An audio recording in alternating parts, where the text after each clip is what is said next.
Appreciate your keeper. Thank you. No. Oh, we're live. We are. Are we live? We I'm just not We are saying in fact anything live. funny. We just And I transitioned was about over. to, and I was about to eat my fucking moon pie. I feel like it's a lot of pressure to try and say something funny every single time we come up. You know, let's be natural. There's Yeah, no we're reason so to we're try this and is the natural keep up hour. the illusion. We're just pure and honest. And pure Farts! honest. Yes. Well, speaking of farts, our pure honestness has come to the truth, We're which so is hashtag highbrow. Farther. Shout out to hashtag Philip Farther. Arthur.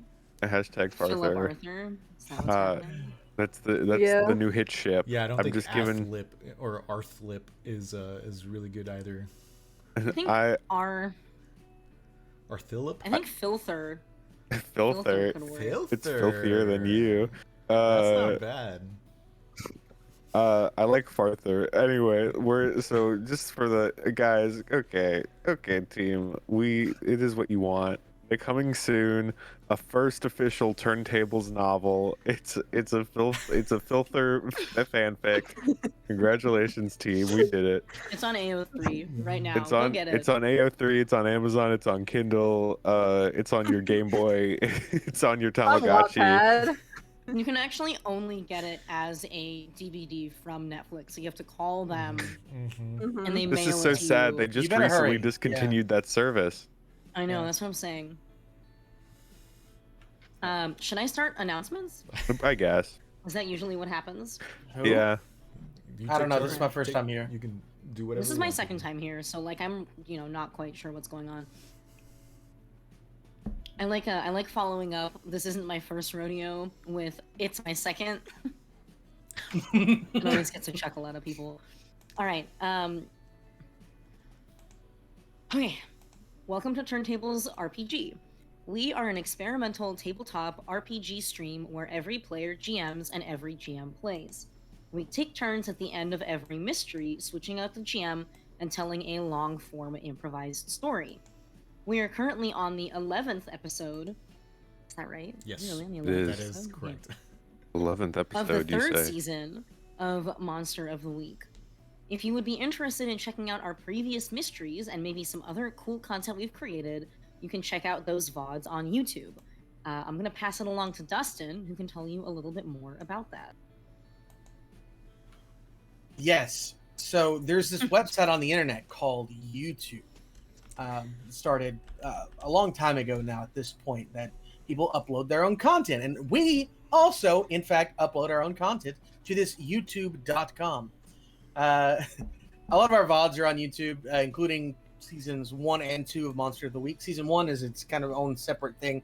Season 2 is a direct before what you're watching now, as well as our previous episodes, previous 10 episodes. I can do math of I can't do math because I forgot what season we're on. Season 3. Great. We also have Uncharted Worlds, Return to OE, which is our spacefaring adventure, ran by Osteonaut in chat, our lovely, lovely friend Eric, whom we all love. All of our Tiny Tables one-page RPG content, which is one-shot stuff for very small, simple RPGs, perfect binging material, in my humble opinion, as well as our first PowerPoint party. What's a PowerPoint party? Watch it and find out. Follow us on social media at Turntables RPG, anywhere social medias are sold. And join our Discord, which should be in the chat at some point if it hasn't already been there.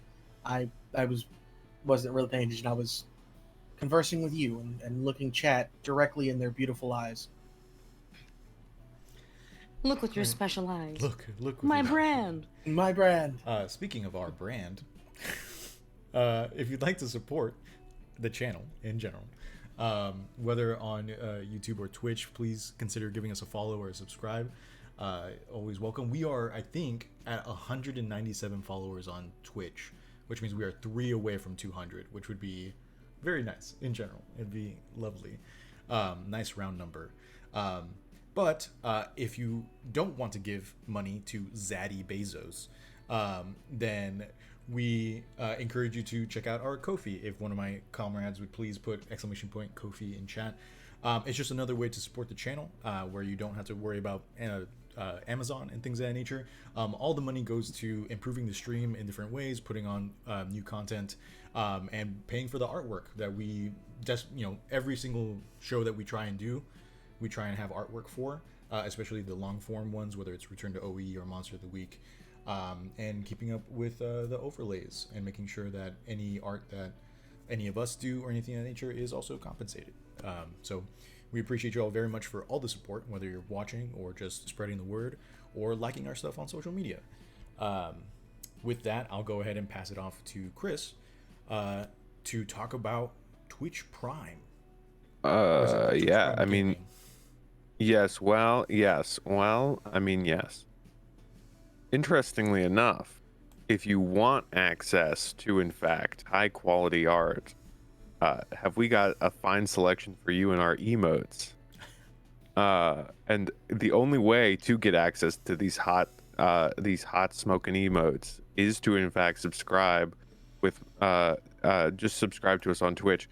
But you can also get a free subscription with, of course, Twitch Prime. If you have an Amazon Prime account, you can connect it to your Twitch account and get a free little subscription by clicking the little checkpoint, or there's a little checkbox when you click subscribe that says subscribe with Prime, and you do that, you get access to a whole bunch of nice, great subscription of emotes like Joker moaning, and me screaming out in pain, and a frog, and a dog, and a hog. There's not a hog. I'm joking with you. I'm just joshing. I'm wrestling your jimmies. No jimmies. My jimmies, no. There's a possum.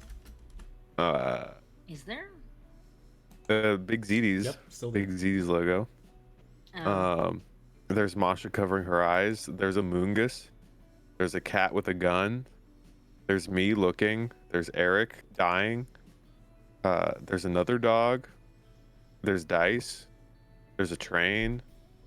There's the word Space Baby. All these and Dustin winking. Oh, and a buffed chicken. Oh my gosh, look at all these emotes. I can barely even keep track in my brain. We have a little library. So what's really funny is Chris was just describing the emotes, and I'm guessing he was doing it from the menu, but Eric listed out, and it's Chris looking, so he and then him dying, and then me, and Chris goes, there's me looking, and Eric dying, and another dog, and I'm like, wait, hang on a minute. Also, because my mother has just typed in Twitch account, I'm using our Amazon account to subscribe with Twitch Prime, so you don't get one. It's all for me. That's my trick, Cap. I steal my Twitch Prime. I feel Anyway, like possibly your mom was trying to give you a softball and be like, how does one? no, I know my mother. She was honestly like, how do I do this thing? Okay. Oh man. Cool. Thanks, Chris. Mars, you got some updates? I have to speak now. I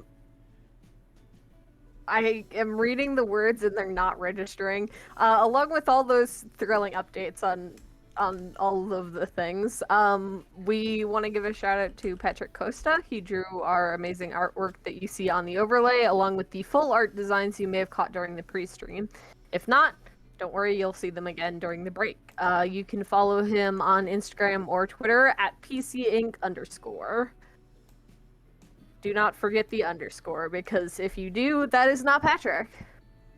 Someone else entirely. It's Patrick's secret evil clone. Watch out. Mm-hmm. Yeah.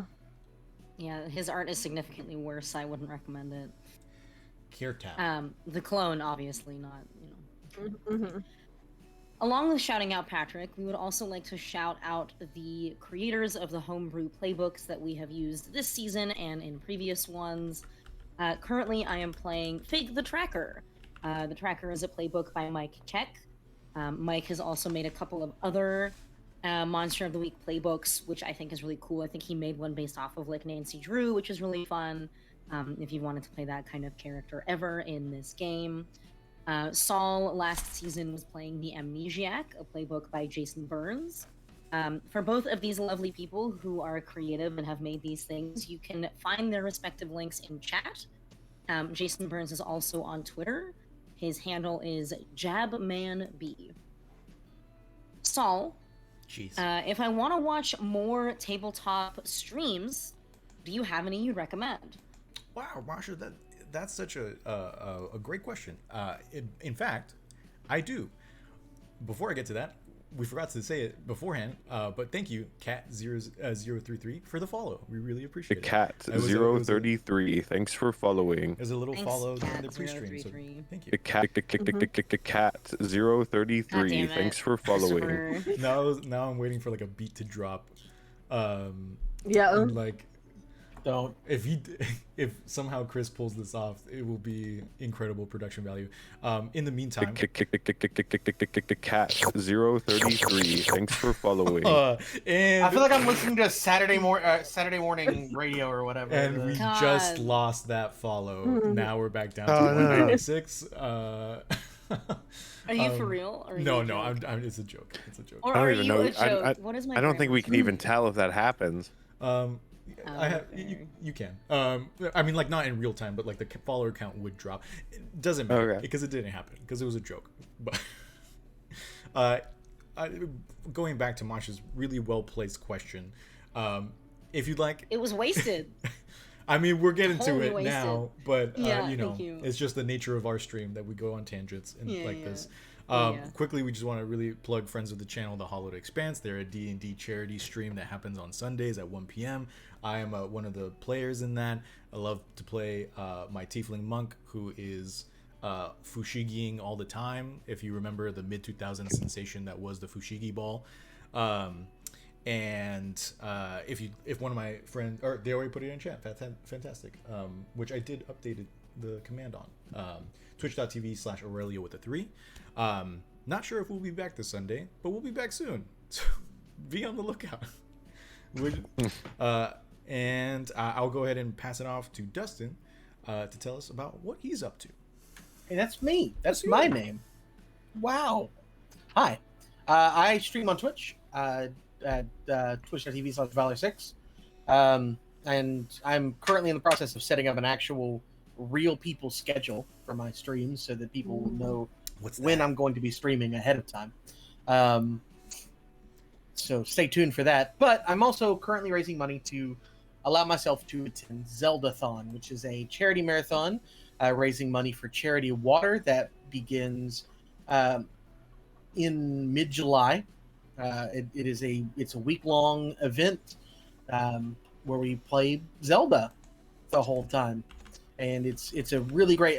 I say the whole time, but there's live music, there's events, there's funny skits that happen, all sorts of things that you can sometimes influence with your donations. So this is a very large group of friends of mine that I've not seen since 2019, and I would love to be able to see them again. So I'm currently raising money to allow me to go, and I'm usually doing that as I stream. So if you end up with just a few extra dollars or something, you want to help me out with that, great. If not, just stop by, hang out. It's really nice to have someone in chat because otherwise it feels lonely to stream. But yeah, there you go. So right. Anyway, yeah. Just to clarify, my throat is not in a good place. So if you're like, Chris sounds weird, that is why. I think I might be sick. Anyway, speaking of sick, Oh, my really? wallet. Anyway, it's puking all over the place. If only someone could fill it back up. You might be that one. Could you please give me money?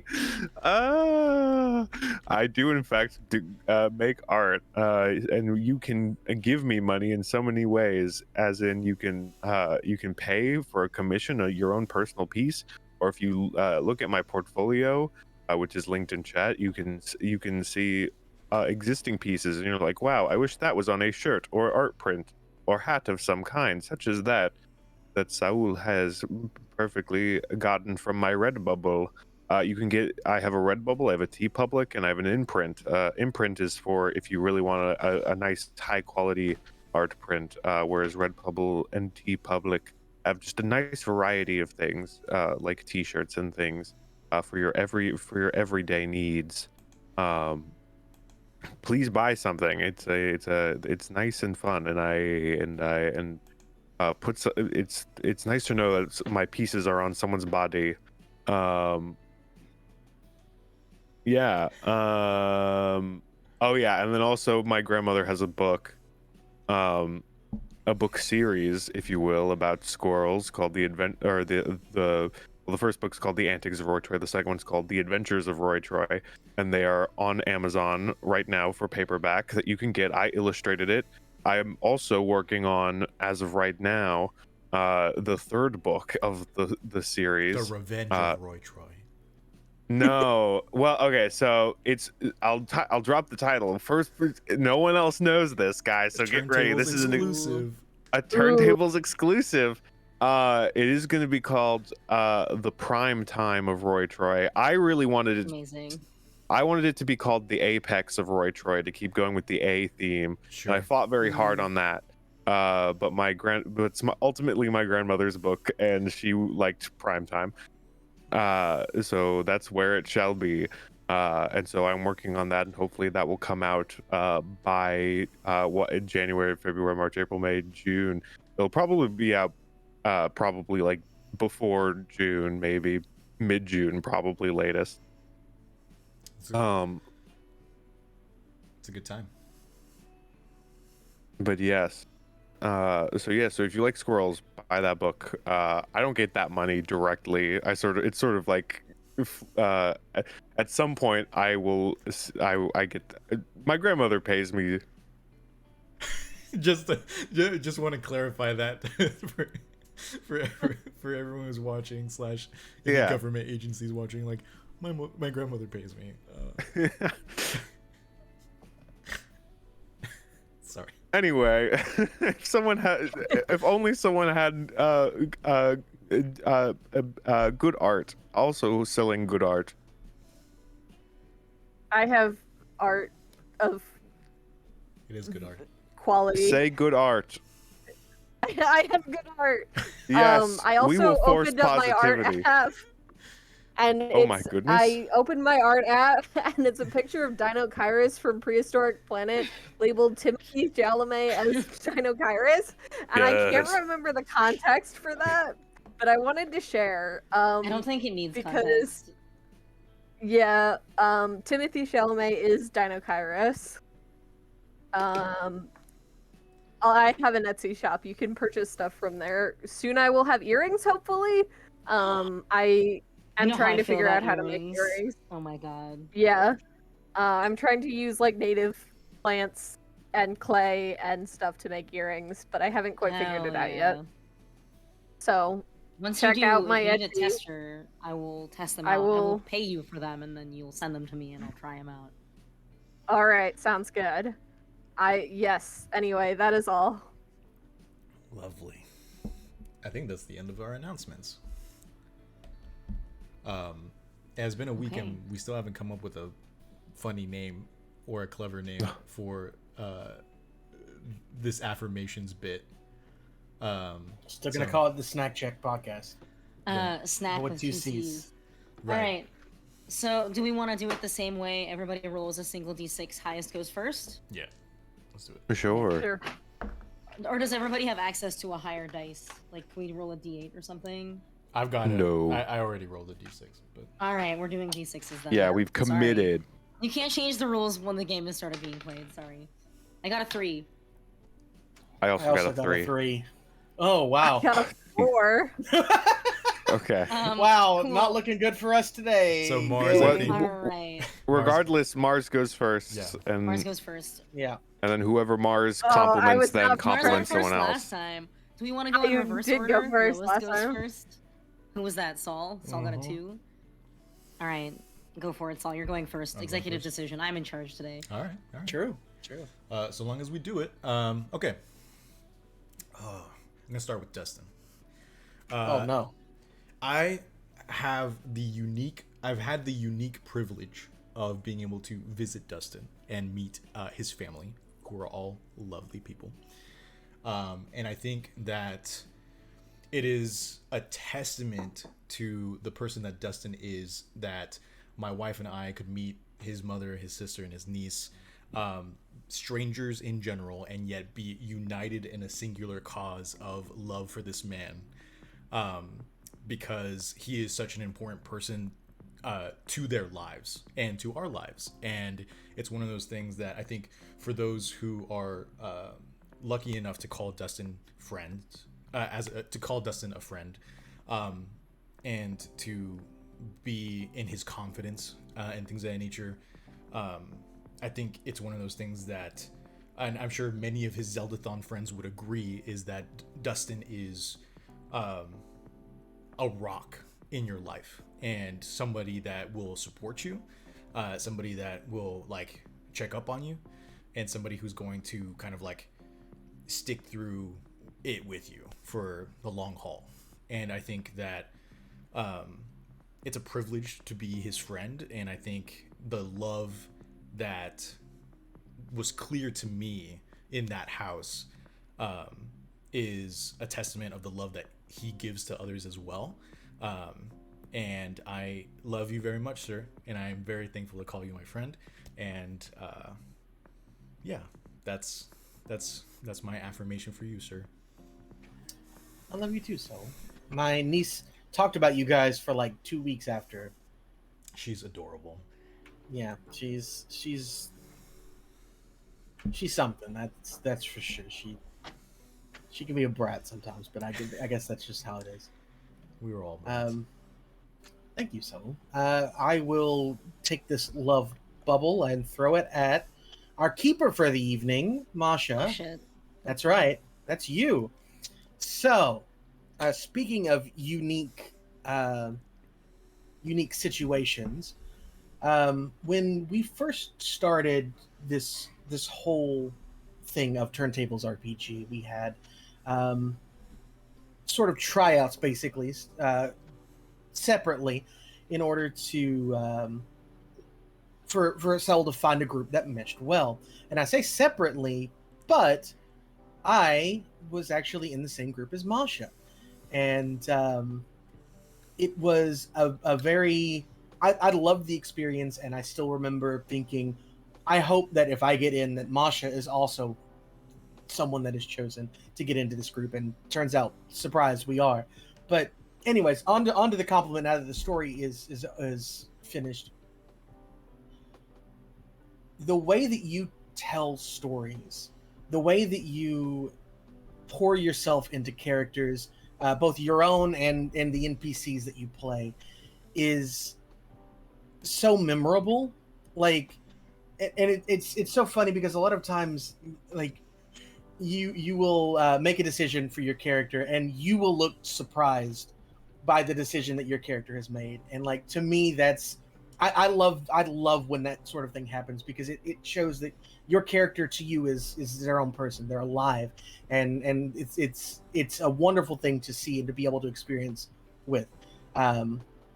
I'm really glad that I get to continue to game with you and continue to watch you struggle with the moral decisions that your character has to go through, because it's just, it really adds to I believe everybody's gameplay. So thank you so much for allowing us to be a part of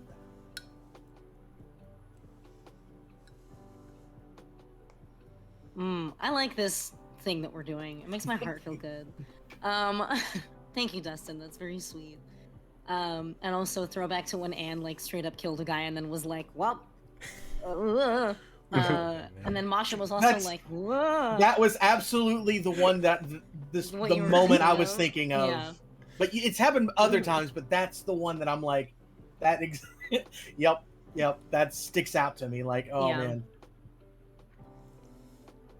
Man, you think I would have prepared my compliments already, but I super didn't, so I'm gonna think about it. I think I'm going to compliment Mars. It's me. But I'm trying to decide which angle I want to come from. Go I for don't know, less I than 90 think- degrees, so it's a cute one. Yeah, a cute one.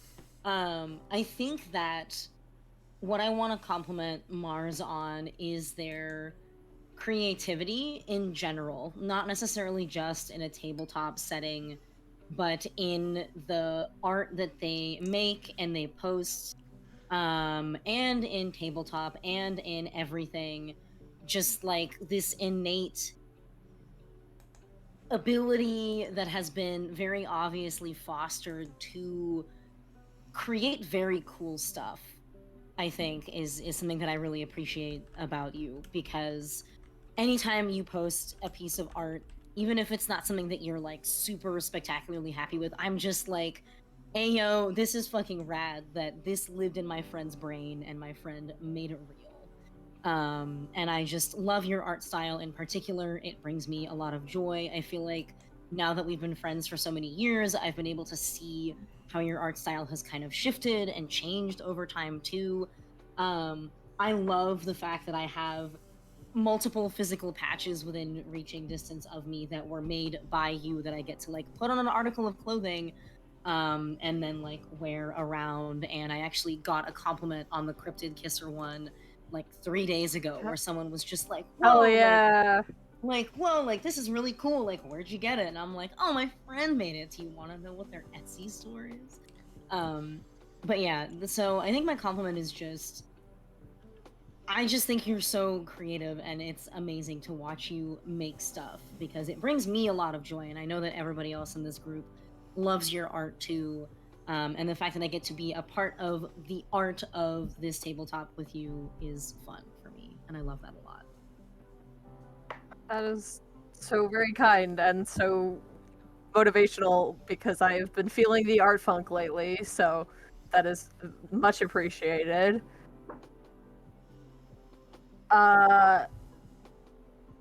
Chris, you have not been complimented yet, correct?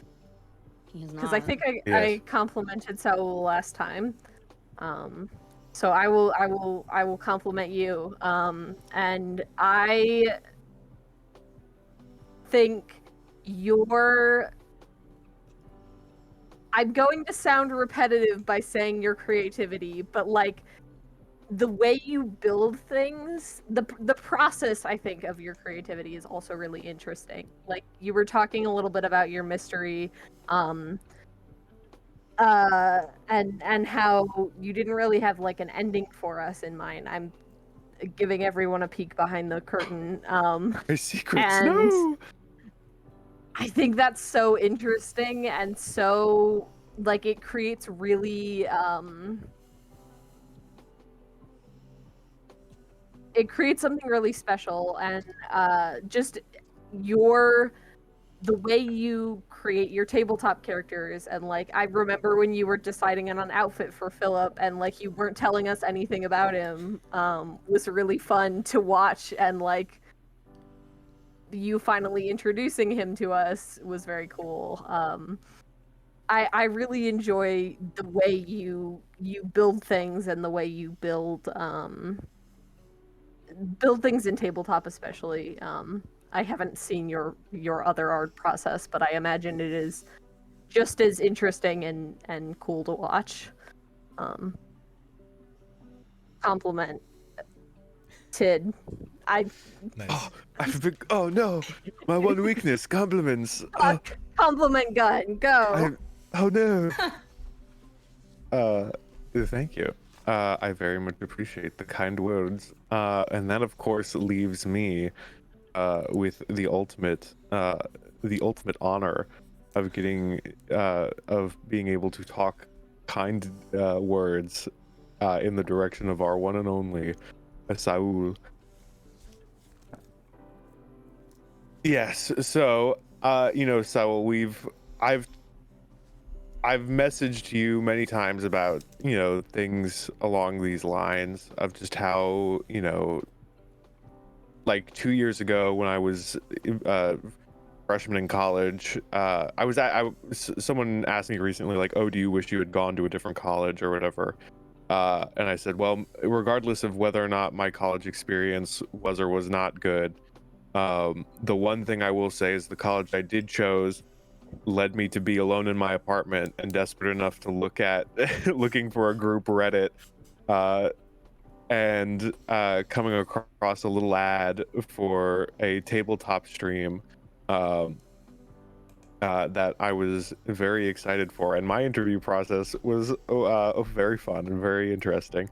But yeah, so ultimately, again, I've said this before to you, but like I'm so grateful to have this experience in my life, and you to be able to, and just from your mind, just from everything you create and everything you do, and just from the concept of turntables itself to all your mysteries and all the stories you tried to tell, it just has inspired me and made me feel so honored to be, just to know all of you in general.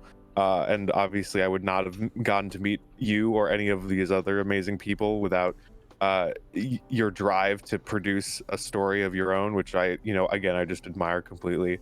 And I think you're just a very yes, Eric remembers my interview because he was there. But yes, anyway,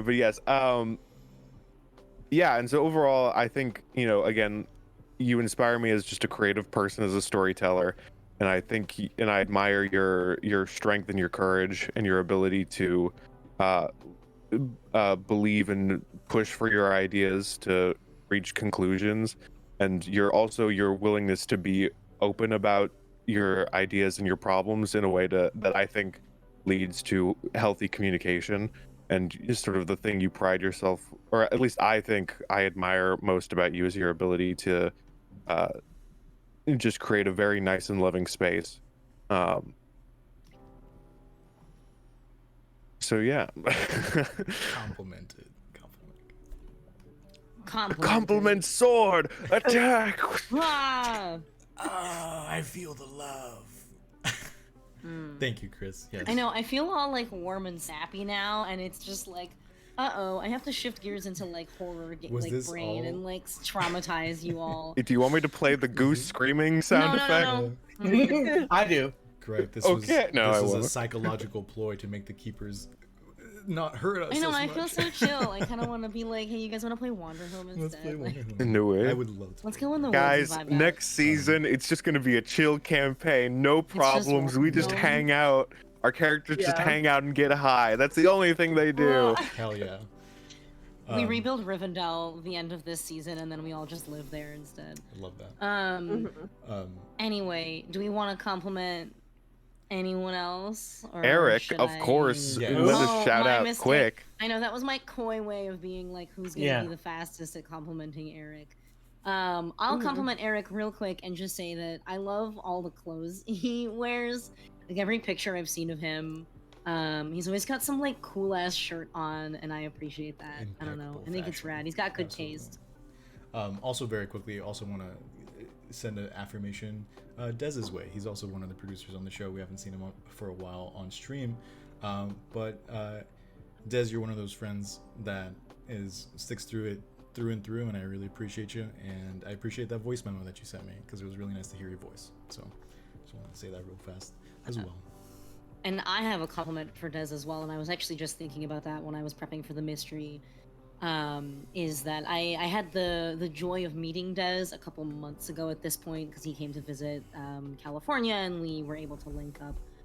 And I felt the same way with him that I felt with all of you, which is, it felt like when we spent time together, like we had been friends for decades. Like, so easy to talk to and interact with, and we were laughing and sharing stories the whole time, and it was just so fun to have another person in my life who is just that kind of person, like that kind of friend that you can call on if you're feeling like you need company, and you'll get fantastic company. He's just like a fun dude, great stories, good humor, great laugh. Yes.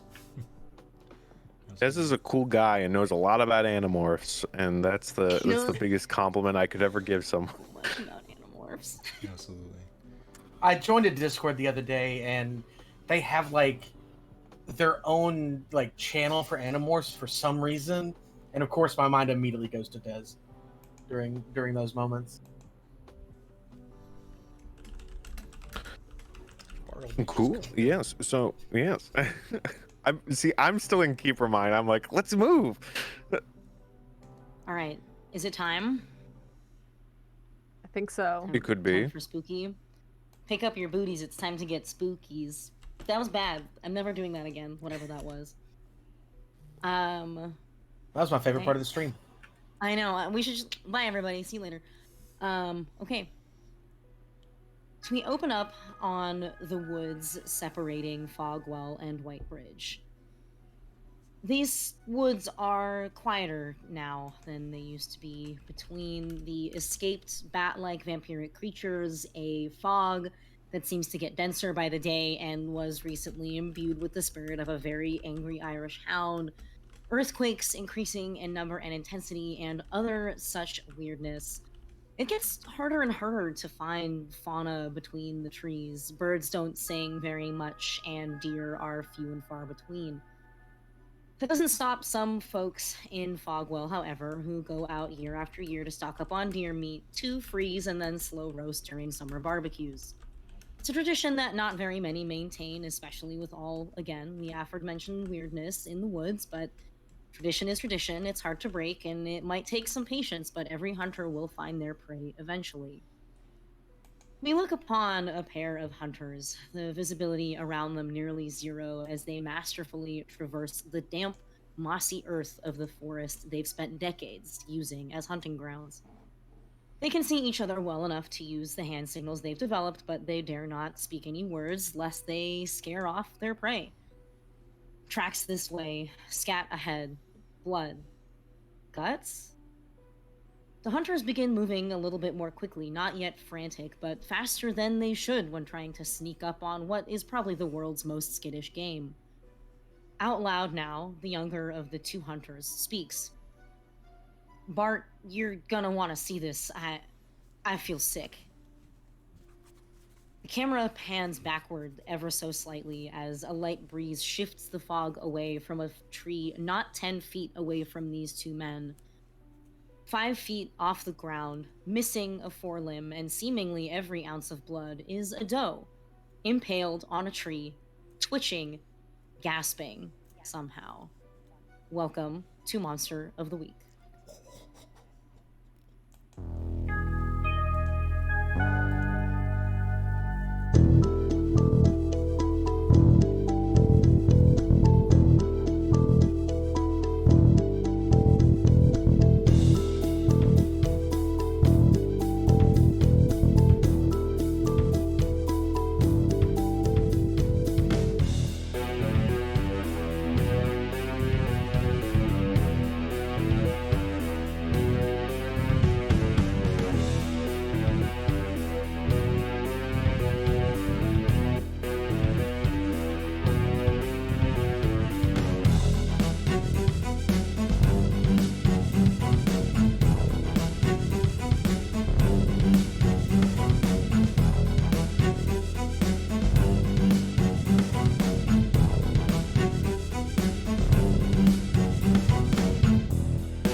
Okay. Yeah. Don't. Yeah. Well. Keep us in I don't want suspense to for the start on a rest of the time. tangent. I and then try and we're gonna count get y'all lost down for so like that y'all half an hour. feel good, but we all just kind of Simmer. freeze up when I do.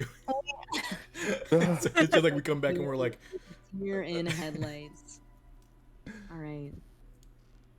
So, I think that I'm going to try to bring everybody in a little bit casually today, perhaps. And I want to know what everybody is kind of doing. I think that right now it is probably late morning, sun is coming up, it is foggy. Who would have guessed that to be the case? I don't know. Um, and if everyone remembers from the end of last mystery, we ended up with some of our hunters in the hospital after injuries that they accrued from, Rivendell, a weed growing commune where nothing good happened at all. We don't really know what's up with Chef Alex still. But everybody's out of the hospital now. Everybody is healed up and feeling better. Why don't we start with Ren? What are you Oh, up boy. to this late morning? I think Ren is. I think despite being out of the hospital, Ren was, I believe, 1 or 2 points away from kicking the bucket, as they say. So I think Ren probably did some like sword warm ups, and now has gone back to like lay down to probably change some bandages and freshen up, like basically shower, but showering takes a while because they have to change bandages and put on ointment or whatever. So they're sort of going through that process right now, I think. Arthur, are you here with Ren or are you elsewhere?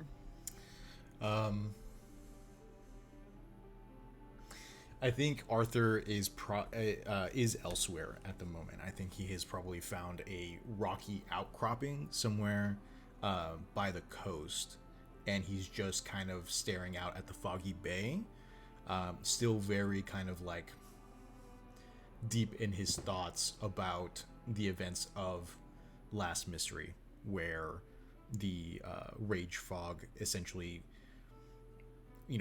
pushed him past a limit that he hadn't seen in a very long time, leading him to punch Cole in the face and kind of fall into a fugue state where he saw some wild stuff. And so I think he's just really thinking about his place and how far he's come and trying to find that balance of like forgiving yourself when you slip up, but at the same time holding yourself accountable for why you did. And like so he's just a moody boy sitting sadly on a rock. Okay. Philip, you weren't present with the other hunters last mystery because Chris was running it. What so true. have you been up to? Where would you be on a late morning, pardon? I think probably because at the end of the last mystery, Philip was able to find them all at the hospital. I assume Cole would tell Philip like a little bit of what went down. Yeah, I mean, I feel like it would be weird if he didn't. Okay, cool. Yeah, just making sure our relationship's cool. Yeah, I think probably Philip would be wherever Cole is, unless Cole is like also standing on a moody lookout of rocks. It's the same one. They're just facing different directions.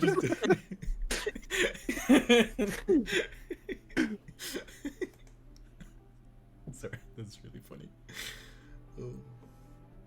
Oh. So yeah, I think Philip would be hanging out with Cole unless Cole is preoccupied doing something that he needs to do on his lonesome, and if not, then Philip's probably just hanging out watching movies.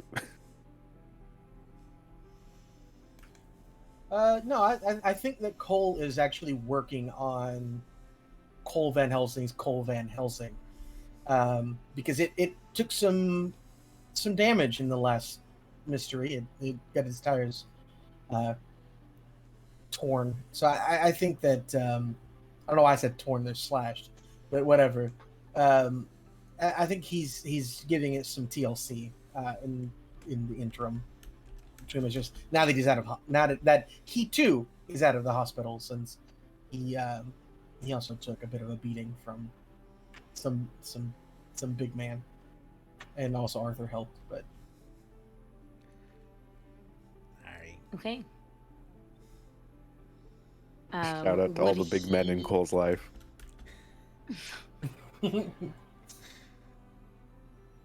So he is working on Cole Van Helsing somewhere in like a parking lot, or yeah, I would say the parking lot of their apartment complex is where he's doing it. okay. I think we get this kind of classic scene where you are like under the car with a little bit of grease on your cheeks, and there's a little tap on your leg.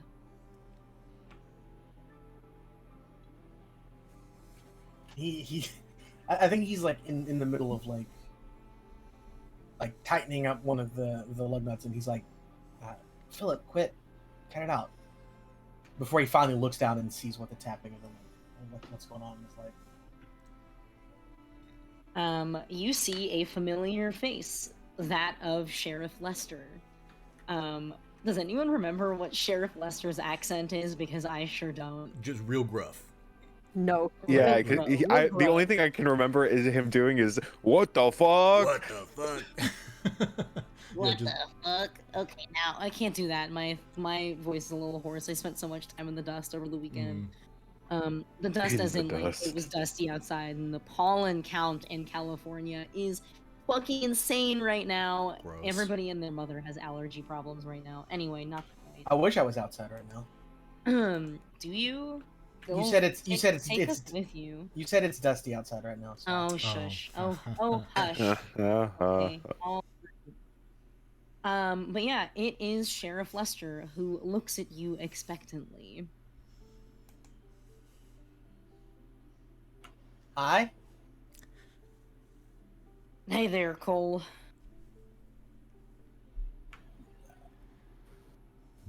I was here the whole night, and I was in the hospital leading up to it.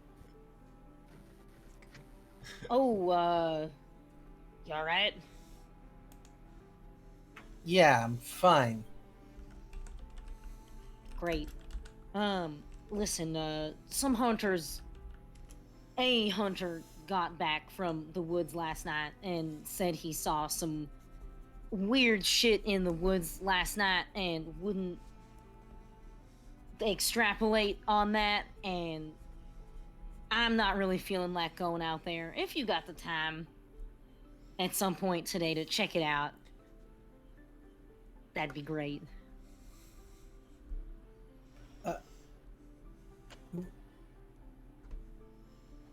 And he just kind of like looks stunned for a moment before squinting up at the sheriff, and he's like, is there a grand opening for a donut shop? What are you guys doing? Cole notoriously dislikes cops. Like, I've made that clear throughout the whole thing. Anytime a cop shows up, Cole is instantly hostile, which is wild to think about. But Cole says ACAB. I'm gonna pretend I didn't hear that. No, there's fucking... It's getting weird out here, and every half an hour I feel like I'm answering some other call of someone whose refrigerator toppled over or whatever, and the firefighters have given up on coming over here to help with that. So when your local neighborhood grandma needs help because the earthquakes are scaring her and scaring her cats, I feel like I need to be here for that. Okay. I mean, I'll do it, because of course I will. It's just, I'm not gonna get the blame pinned on me again, right? Because at one point I helped out and I was arrested. You know I can't promise you immunity. You're not above the law. None of us are.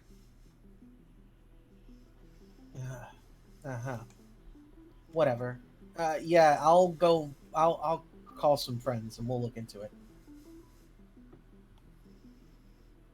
Yeah, I don't have a whole lot to go off of here. Just that Hunter came back from the woods. It was Bart, and he just came up to me, told me he saw some nasty stuff and that he couldn't handle it, and it seemed like someone should go take a look at it. I don't know. Sure, we'll look into it, Sheriff.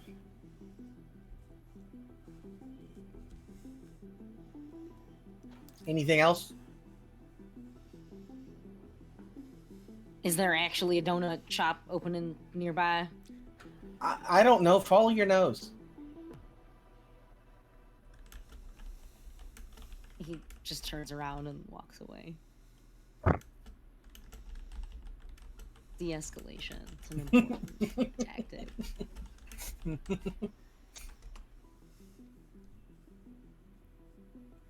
All right. Well, I guess Cole's bringing the band back together. Oh boy. Ooh. And then, wait, I do actually have. Never mind. I'm not gonna do it anyway. Philip bursts out of the back of the van. Oh my goodness! I thought he'd never leave. Yeah, I thought it was you for a second.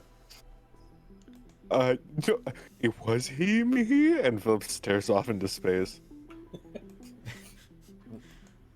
For a second. Philip. No, go ahead. That was just Cole being like, hello. For a second there, I thought Chris was gonna be like, "You can't recognize me from my touch." You can't recognize my cold, dead hands caressing your inner thigh. Save it for the fan fiction. Anyway, so yeah, cool. Missing people, the thing we do. Ha ha ha. Yeah, we need to get on that. I'll send a text to Ren and see if I can get a hold of Fig.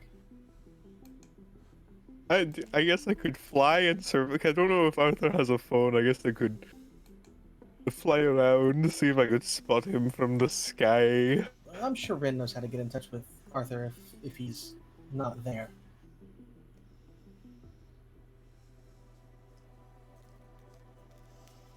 Okay. Where Ren's idea for getting in touch with Arthur is wait until he gets back. You could always take the birdie route. Ren and send him a doesn't know bird. how to get with. Yeah, Ren doesn't have a lot of birds on hand though. Everyone needs a good Maybe bird. Philip, I guess. No. Yeah, at that point, just tie a little note to my ankle and I'll go fly towards him. Fig just has. In my head, I'm like, I'm pretty sure, or on the window of Fig's room, at Miss Merrill's place, it's just a sign that says "Gone fishing." Just always up. I don't think Fig likes fishing. Fair. Gone. It just says gone.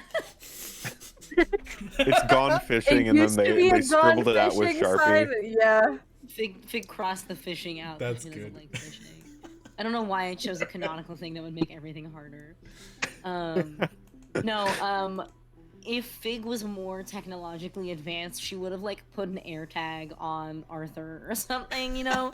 That way she can just like make it chirp and we can find him easier. Tag him. One of our dogs has an air tag and sometimes it yells at me for some reason. Yes. So Cole, do you call Fig or do you text her? It doesn't really matter. I think he would text first, and then if he doesn't get a response within like 5 minutes, he'd call. you text Fig that you are going out into the woods, I presume, and you get a response back that is shorthand, with like a random emoji in the middle of a word. Sounds, seems about right for Fig. That just says, Miss Merrill not feeling well, going to stay behind for now. Will join you in the woods if I can. Keep phone on loud. Cool. That way, yeah, he'll do that. That way, the keeper has a way of ruining stealth if she needs it. Oh, I wasn't even thinking about that. Well, now you have it in your arsenal, There you go.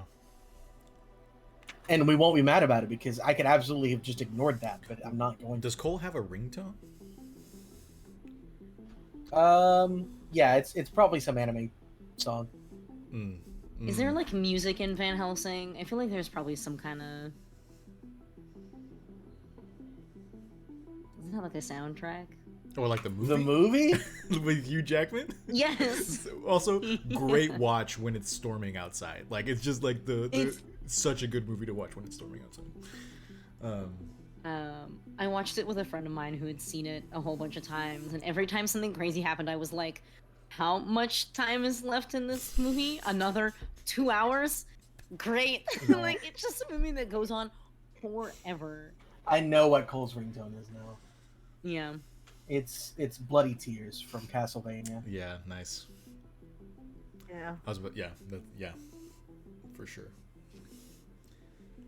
Okay. Cool. So Cole and Philip are together. We know where Ren is.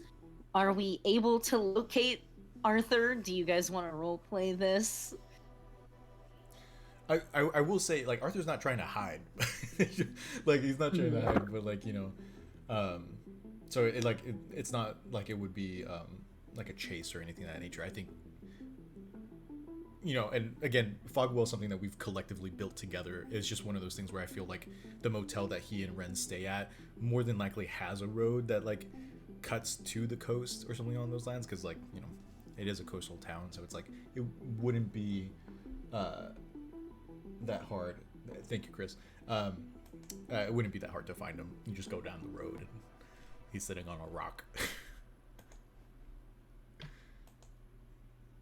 Yeah, if Arthur was like, I'm going out to Ren, Ren would sort of assume he went down to the coast or something, so I'm sure Ren could find him. Arthur's rock. Yeah. So yeah, I think Arthur's sitting there still. He probably still has his hair down, hasn't put it up, and is just kind of the sword is probably sheathed and just kind of like leaning against the rock, and he's kind of probably has maybe his like knees up to his chest and is just kind of watching.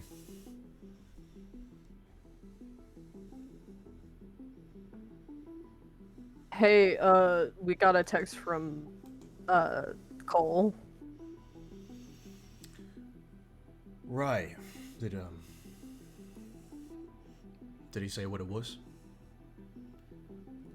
Weird shit in the woods, of course. Classic. Did he say anything about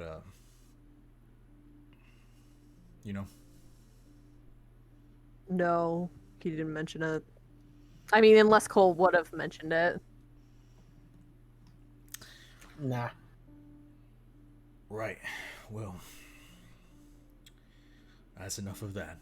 And I think Arthur's going to get up from the rock and pick up the sword, buckle it, and follow Ren back. All right.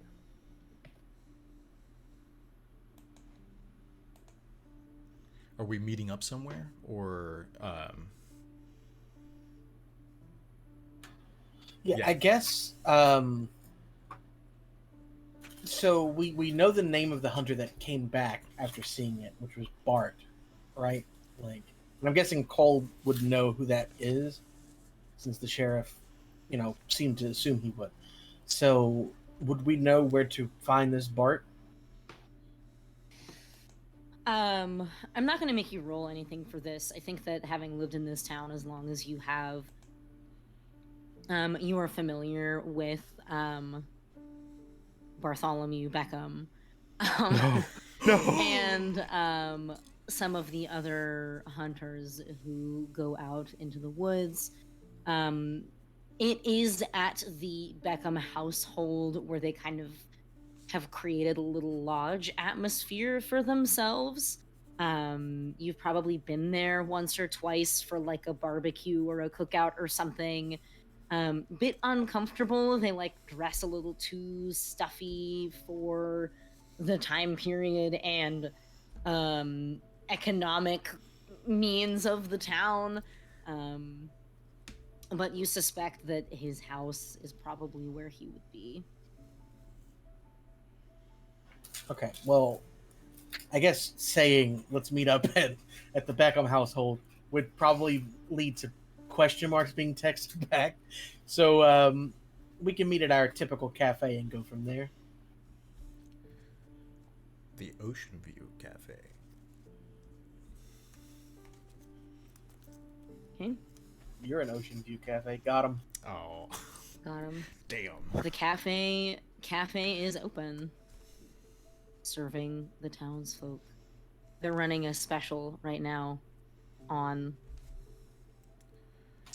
2 scones, Milkshakes. 1 cup, 2 scones, 1 cup. 1 cup of coffee, and you But for basically what? Like, what's the deal? don't worry about it. It's not clear from the sign out front. The new girl they hired has some ideas, but she doesn't know how to execute them well. They've got milkshakes on sale. They're calling them milk quakes. It's very insensitive. I don't It's even- not great. Oh, But yeah, they're the only cafe in town, so it doesn't really like. What are you gonna do? Go somewhere else? We right? walk in and the new girl's doing like a TikTok dance, and it's like a Oh heavy my shake or something along those God. lines, like as if there's like an earthquake going on. Yikes! Great. Now we have to cancel this NPC that doesn't even have a name.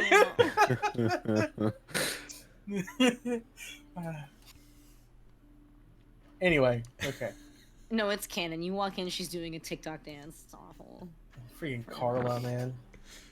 Carla is her name? Carla. Yeah, it is. I decided it just now. Writing it down.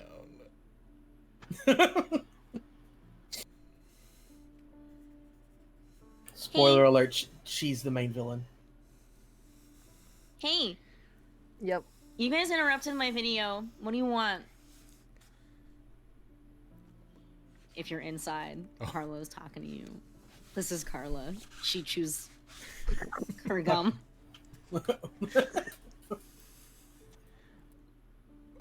We just need a minute to order. Okay. Just like try to get it when I'm between takes, okay? She goes back to TikTok dancing. I don't even know what's hip anymore. Arthur's gonna turn to Ren and just say, "Why is she just dancing in the middle of the cafe?" Maybe she just has a happy song in her heart. Jesus. And just like Philip appears on the side and just like fucking scares the ever-living shit out of Arthur.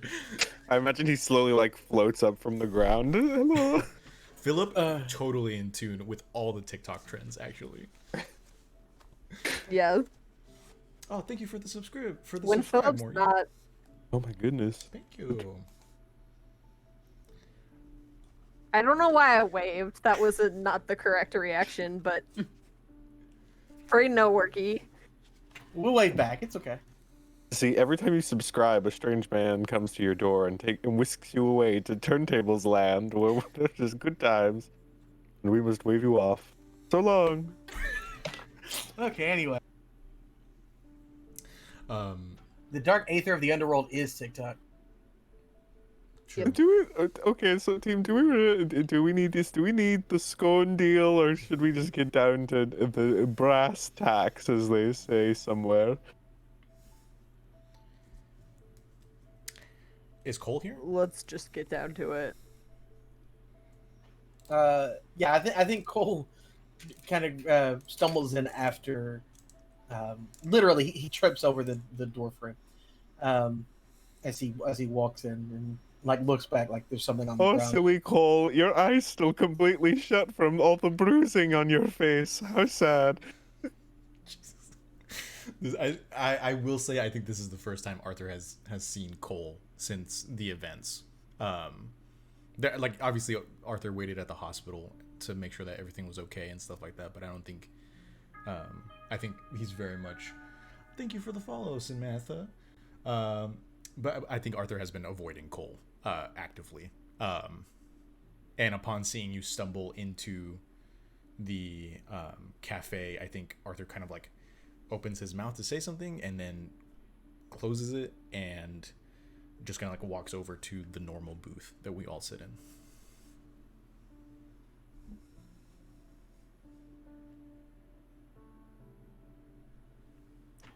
Philip also sits down.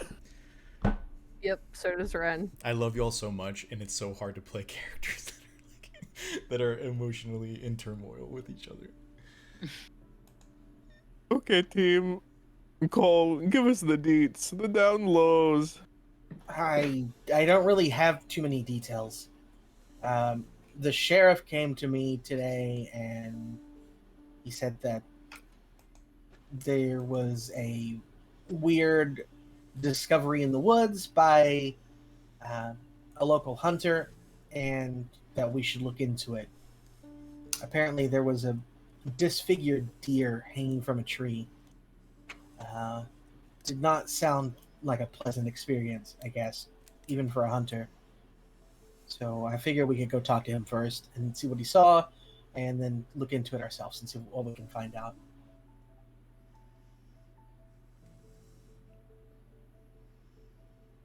I like Sounds like a good plan. Yeah, I guess that works. I could also, I guess, maybe try and like go out into the woods and find our good old buddy Kernunos. See what he's up to. Maybe he kind of gets the down low. Also, again, I'm not doing a very good job of the whole thing he told me of keeping people out of the woods. Well, we'll cross that bridge when we come to it. Is Fig coming? I was just about to say, Fig said that Miss Merrill is not feeling very well, so she's staying back at the shop to look after Miss Merrill for a bit, and said that she'll catch up when she can. Okay. Do we have a plan for navigating? Oh, we're gonna speak to the hunter first. Once we get to the forest itself, do we have a plan for how we're gonna get around without her? It's best to talk to the hunter first before we figure out a plan, because we don't really know where we're going in the woods. Yeah, who knows? Maybe he'll say instead of the woods, we should go explore the deep underbelly of the city. Have you been watching noir films? It turns black and white. My old friend Cole Van Helsing, always up to no good. That Cole Van Helsing. That Cole Van Helsing. He knew what I was up to from the moment I sat down in this bar, but he asked me anyway. That son of a bitch. Anyway.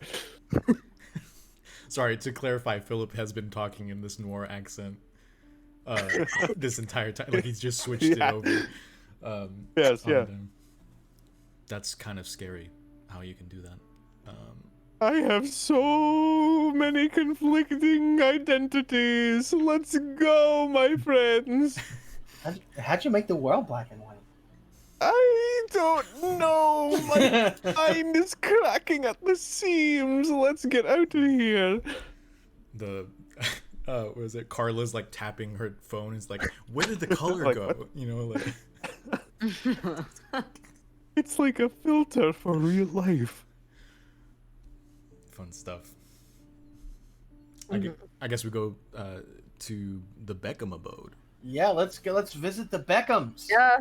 Beckham Manor. For those of you who may not have been around, the Beckham family is a long-running family in across our multiverse. actually, in the multiverse of Turntables RPG. So we'll see where this goes going forward. Yeah, you are able to leave the cafe no problem. Carla does not notice that you are gone. She doesn't say anything as you leave. Was there really not a Beckham in OE? Hard to No. believe. That is kind of hard to believe, actually. I feel like there were Yeah, plenty of characters that had a little bit of Beckham in them. Everyone has a little. Bruzark everybody's was got secretly that Beckham. dog. Sorry, guys. Bruzark is space Beckham. Yeah. That Bruzark is space for Beckham. But we space are going to language for Beckham. completely redo OE from the very ground up, except we're all named Beckham. Incredible. Whoa! Oh my Whoa! goodness! What? Okay, hold Whoa. on a second. You Sup, can't Mom? just do that. Oh my good! Thank you so much. That's Alright, crazy. When we gotta Yeah. tier pause 1 because subs, 20 gift subs is a lot. we of gift didn't even subs. have 20 viewers. Morgan, where did you find these people? Oh my goodness. Who are they all? Who are you people? Who are you people? Incredible. Well, thank you. Thank you so much. I'm flabbergasted. That's very kind of you. This is hilarious to me because I wasn't even subbed right now. So now I'm subbed again, and I am on the show. I'm not subbed either. Incredible. If it makes you feel any better. Thank Well, you so much. you must be subbed now. No, I wasn't included in that actually. Oh, okay. That doesn't Oh, make you- what? Bummer. Sorry, I'd give you mine, but I can't. Anyway. No, that's okay. Where, Yo, that Cool. was wild. Thank you. yeah. Holy shit. Mm-hmm. I was gonna say right before. I think Eric and myself and probably Des for sure are the only ones who haven't played a Beckham character. I feel like everyone else has. I don't think I played a Beckham. You You- did. you You did. Superhero. In the In superhero. I Medicine. did. I Yeah, you were did. like I a played Chad Brad. Beckham or something. I played Brad. The frat Brad boy. Beckham. our God, Brad yes, Beckham. yes, Brad. Brad Beckham. Yeah. I have art of him somewhere. Dustin, have you not Oh. done a Beckham? The only Beckham that I had was in Bartleby. the D&D. Yes, in the Oh. DD. Yeah. Mm-hmm. The Hey, D&D. Bartleby, thank you for gifting 1 tier sub to To Dustin. Dustin. Thank you. Yeah. Oh my goodness. Yes, that's right. Eric did play in Sexy Battle Wizards. He played the Beckham. That's right. 'Cause Yes. he had the cool ghost wolf. Mhm. That's what it was. Hell yeah. Yeah, Dustin did Oh, technically yeah? play D&D Beckham. Yeah. Who was normal actually, except that he was hunting airplanes. Yeah, Yes. he was just a nice guy who was Yeah. hunting airplanes. He was actually very chill. We actually loved that guy. Bring him back. Anyway, really I guess for enjoyed the further Beckham context, that I watch played, 'cause I got to season wear a 1. stupid outfit. Season 1, Bigfoot Mystery. Character Bartholomew Beckham. He was part of the very mysterious Royal Hunter Society, and he was his lifelong dream to kill Bigfoot and mount his feet on his wall. And he I forgot it loved was a whole foot thing. Yes. Yeah. that session is great because it's just Masha dying every Yes. time I say the word feet. Yep. Well, because I was trying not to make probably like foot fetish jokes the whole time. And- Well, Well, no, we I were making was. the jokes, and you were like, No. "Please stop! It's too much." No. We were That making was a too wild many time. foot fetish jokes. Actually, it was the Got problem. it. Man, what do you mean that I didn't like that? Usually I'm the one making the bad jokes. You really Anyway, love now feet? that I'm the one talking, no, all right. Now that I'm the one talking, maybe this is the reaction I was having. Discomfort. Now that I'm in charge again because I decided to talk over everybody, let's get back to the game. Yes. You all pile back into Cole Van Helsing, and you have to drive a little bit through town to get to what is like the wealthiest part of Fogwell, which isn't saying much because it's a small town. There's like not a whole lot to go, not very many streets to pass through. And you come across a still very humble 2-story home. It is gated. There are a couple of trucks in the driveway. It feels a little bit like when you go to the Cheesecake Factory and there are a lot of different styles kind of mashed together. Like, it looks expensive, but at the same time the trucks are really beat up, and the shingles on the roof don't quite all match, but you can tell that the original ones were like pretty expensive for what they are. They haven't faded in color or anything. And you see a young man in the process of loading a bunch of bags into the bed of a Ford F-150. That's a truck. That's a pickup truck. I've driven one. Wow, one. Yeah, for work it was fun. What Felt about like the a other baller. 50? I know. Sorry. I'm only one person. I'm only one woman. We're just normal men. Just innocent men. Just innocent, Just man. innocent men. But yeah. The man does not notice Cole Van Helsing's Cole Van Helsing hark. He is kind of frantically putting a thing into the truck bed, hopping up into it, opening it up, looking around, grabbing something, putting it back, shifting things between bags. Is this the aforementioned Bart that I'm looking for, or is this somebody else? Yes, Cole, you recognize this as Bart. Okay.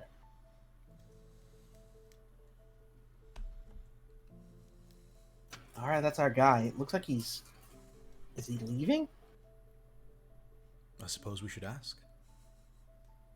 Yeah. Okay. Wait, Arthur's gonna open the door to the back of the van and pile out. Yep, here we go. Hey, Bart. Hey, Cole? Is that you, Cole? This is really not a good time. I'm kind of in the middle of something. I'm sorry. Yeah, you leaving? Leaving? No. My daddy and I, we're in the middle of a hunt, and we needed a little bit more, stuff than what we had carried with us. He continues kind of grabbing things, and you see now, as you've gotten a little closer, that, he is basically just filtering through a bunch of piles of ammo and guns.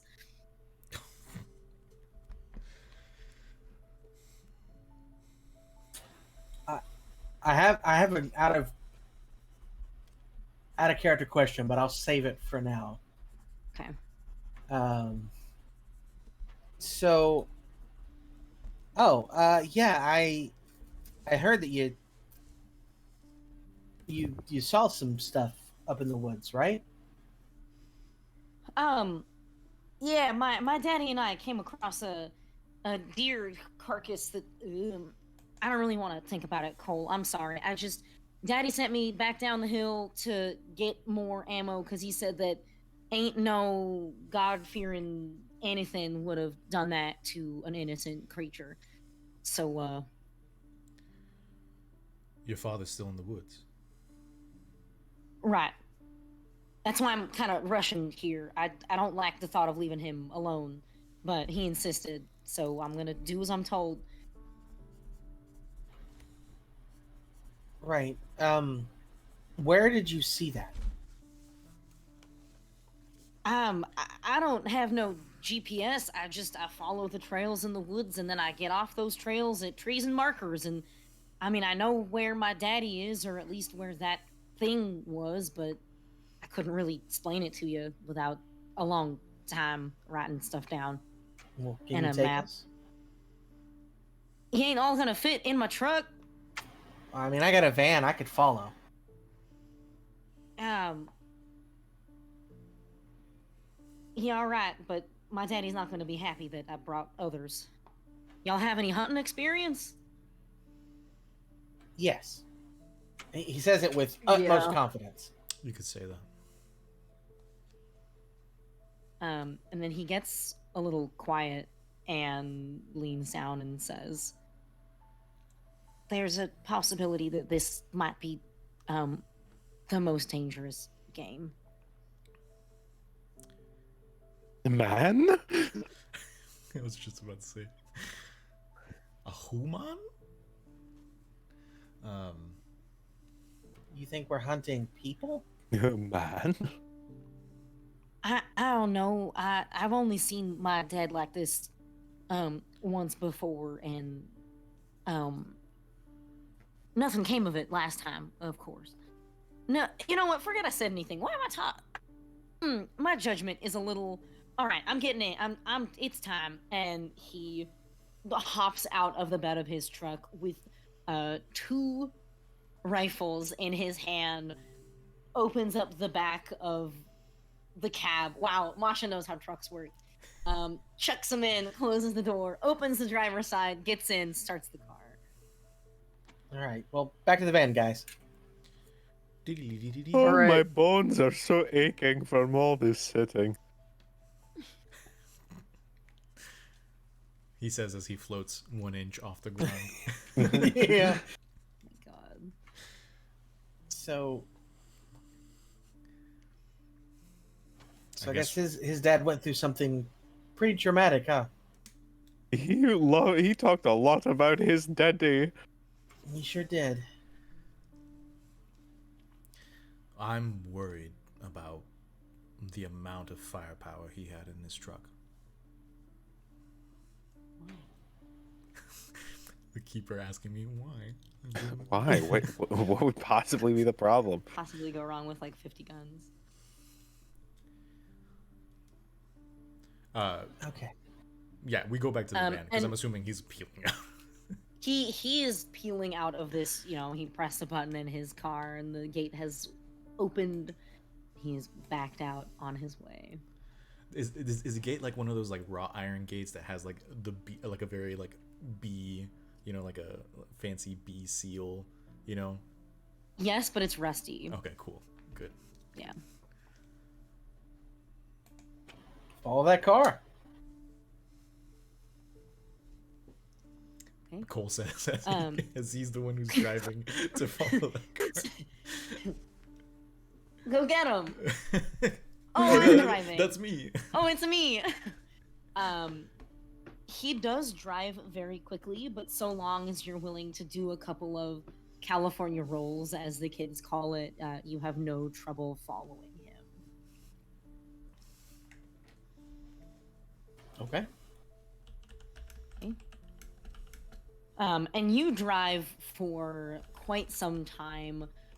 Cole, you are pretty familiar with these woods at this point, especially with all of the traversing of them that you've done in recent history.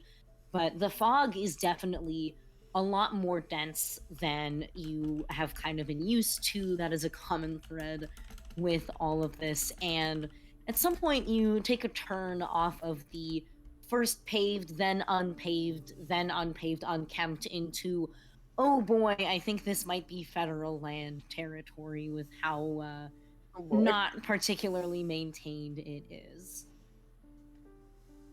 But eventually you reach a little bit of a clearing. Bartholomew stops his car on a dime and hops out immediately and starts gathering some more weapons. Ooh, okay. I just feel like Philip tries to like wobble over to Bart. I just feel like because now I keep remembering that I was sort of given a task by someone.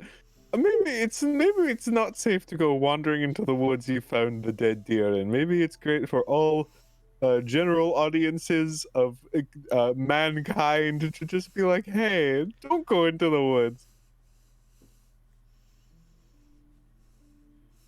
Are you saying that out loud to him? Yes.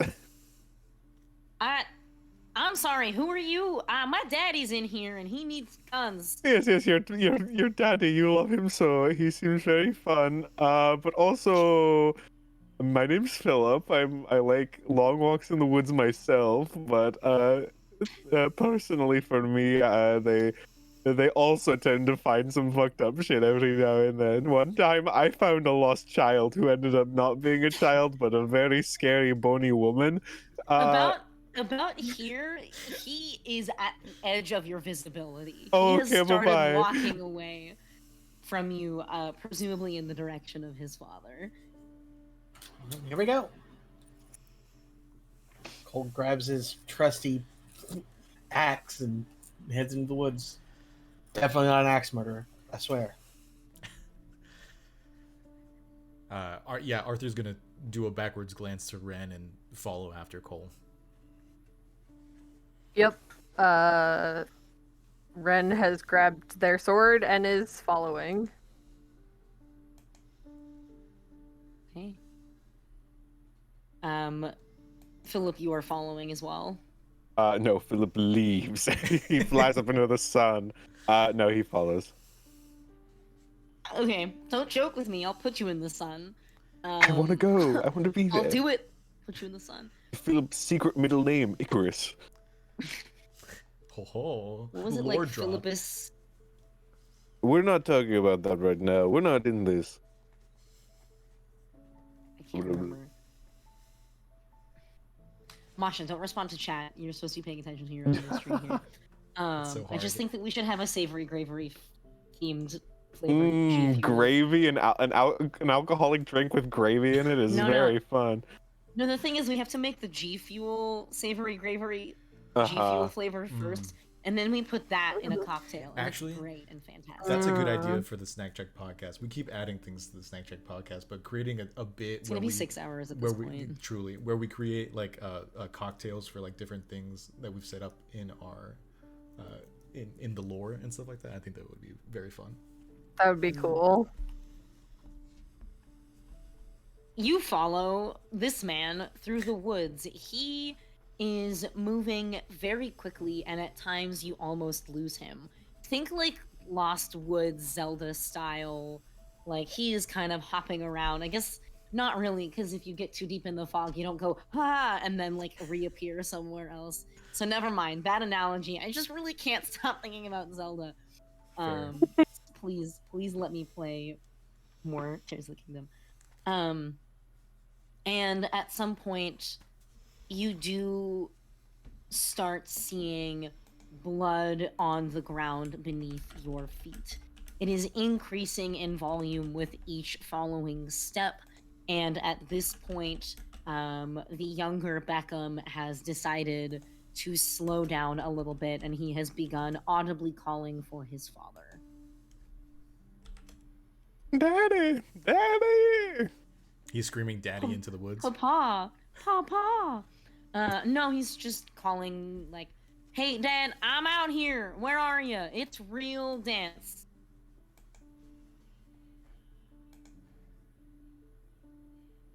Anyone want to do anything? Did you say? Do we see the deer, or is there just a blood puddle? You are still on the move. The blood is getting more and more. Cool. Oh boy. Yeah, I think Arthur's gonna probably walk up to the guy and not grab him, but just kind of like mosey up next to him and be like, "We should probably not be shouting right now." He shrugs your arm off and says, "Don't you tell me what to do. If my daddy's lost in these woods, we don't have a lot of time to find him before something else does." And he starts shouting louder. You're right, but your yelling might bring the thing that you're looking for to us. Go ahead and roll a Manipulate. Thank you. I am here for Can- you. That's what that's Can I add called. something to it to make it about family, friends, or loss?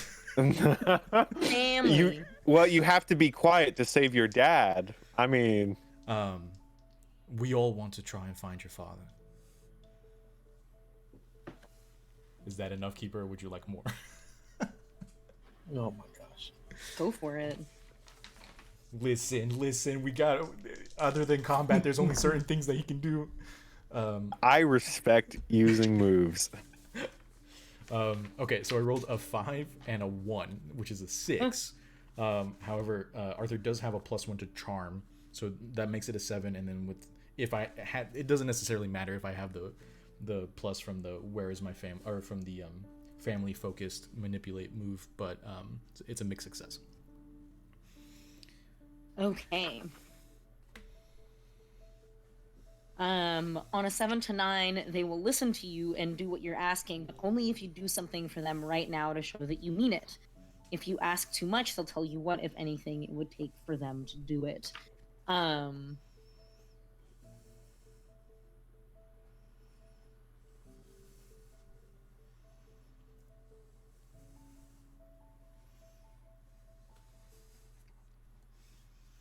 Okay.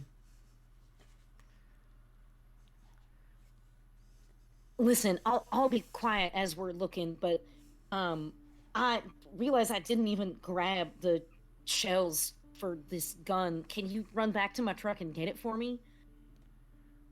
uh, Arthur's going to not think about the fact that he probably doesn't really know modern weaponry that well, and just kind of nod and say, "That's fine. Just we're in this together." And I think he will move to the back and or back to the hunters, to his party, and he asked for shotgun shells specifically. Sure. Yes. I mean, you could It you seems could as just though. retcon it to say ammo in general, just so that it's like super Yup. vague. But Yes. yeah, He tells you what bag to grab. Okay. He's just like there's a small red pouch that has the whatever. red pouch. No. And Arthur will kind of like walk past the group and just kind of like shrug as he walks past them, to go back to the truck and get the red pouch.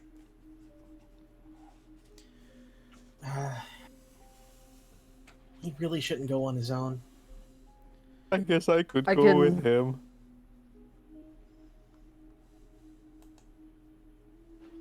Cool, Sure. I'll go with him. And Philip waddles after Arthur.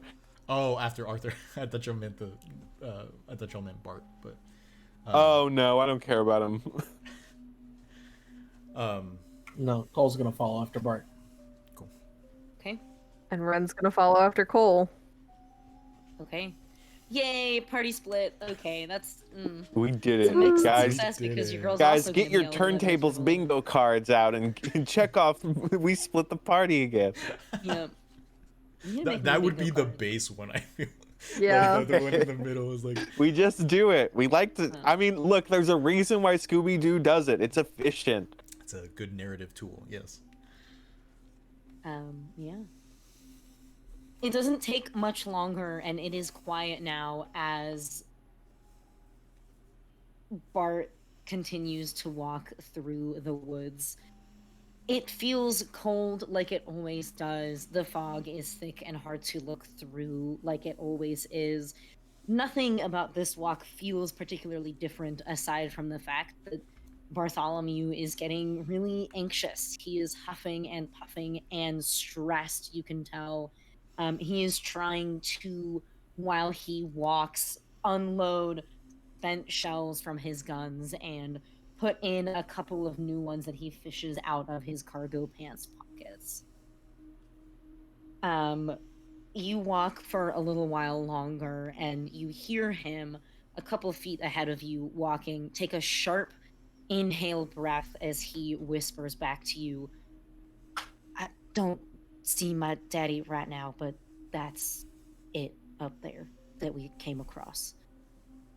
And the two of you look up and you see, as previously described, a deer spent of its blood, missing a forelimb, impaled onto a tree in front of you. It is not moving. Yikes.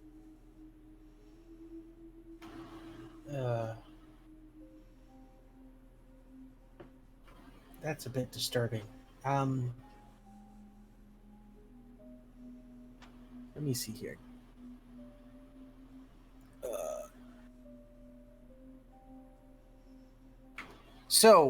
Keeper.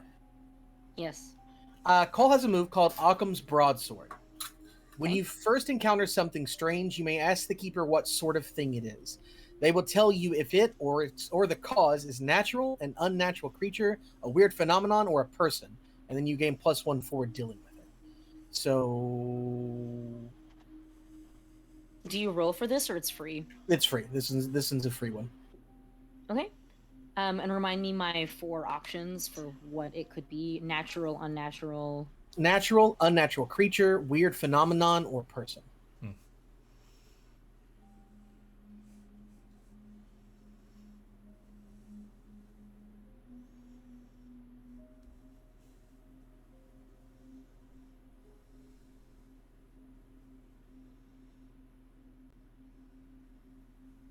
and like I know that it gives you those specific options, but I feel like you can be more vague if you want to. It's just one of those, give me an inkling of what I'm looking for here. Yes. So, and it's both what you come across and what caused it, correct? It's if it or the cause. Okay. Or the cause is in parentheses. Right. You get a sense for the cause of this deer being impaled so high up and in such a brutal way has come from a creature equal parts natural and unnatural. Ooh. Spooky.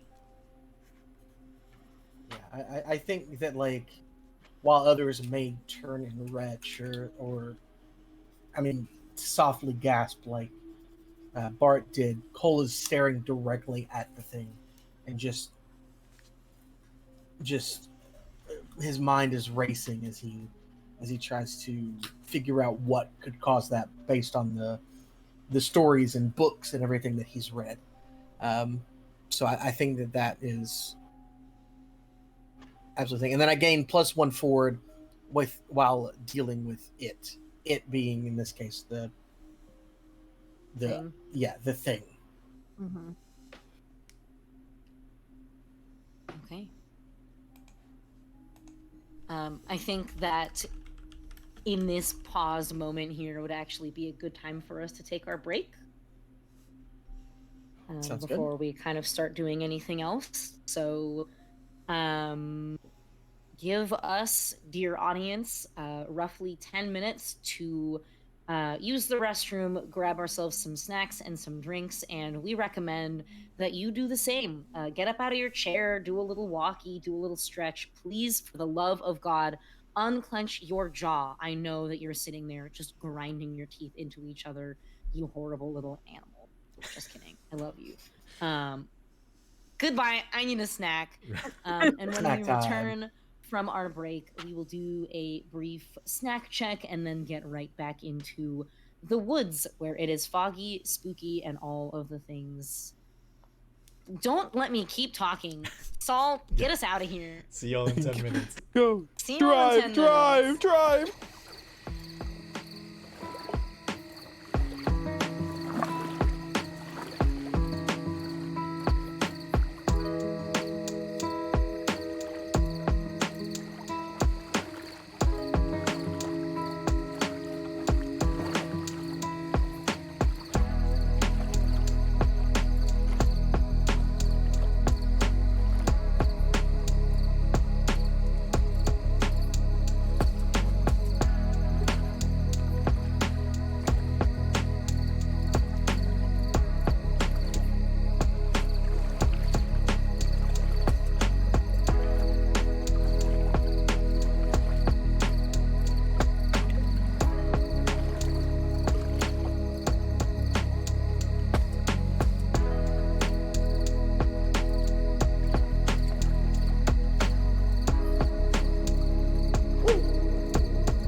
That was a very good joke. Thanks, appreciate it. I missed He it. does this thing where he will ring the bell to be like, "Hey, I have to go outside," and then when you go over there to go open the door for him, he runs into the kitchen because he knows he runs faster than you and will leap up onto the counters to get food. Diabolical. So he's a bastard. Bucky stays a bastard man, honestly. Yeah. Let's get Bucky in chat. Dog, dog, dog. Bucky Dog, dog, dog. 24/7. Bucky bastard 24/7 365. Oop. That's the wrong emote. Oh, I forget we have like the. Oh fuck. There's two Bucky emotes. There's the smiling There Bucky are two one, Bucky emotes. and there's the one where he's like offended on the couch. Yeah, it was B's spring roll that he stole. Oh no. No. Try the man for his crimes. I squashed him earlier. I made him a squashed emote. Mm-hmm. That's the. That is his punishment. punishment. A fitting punishment. Go out there and squash him for real. Just like squeeze him real hard. Yeah. That's Oh, called yeah, a hug that's- traditionally. Just get good enough He's strength. being called out in chat too. Yeah. Okay. I'm sorry that I'm talking while I'm chewing. You're good. Speaking of spring rolls, let's do snack check. I'm gonna go first so that I can finish eating while everybody else does theirs. Smart. I'm having some leftover fried rice with a fried egg on top. That I've also put teriyaki sauce and mayonnaise on. And now I'm just like shoveling into my mouth.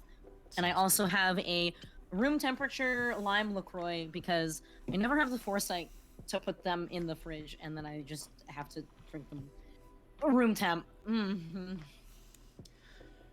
Who's next? That sounds good. I'll go real fast. Sydney had a work event today, and they were giving out Girl Scout cookies for free, like boxes of Girl Scout cookies for free.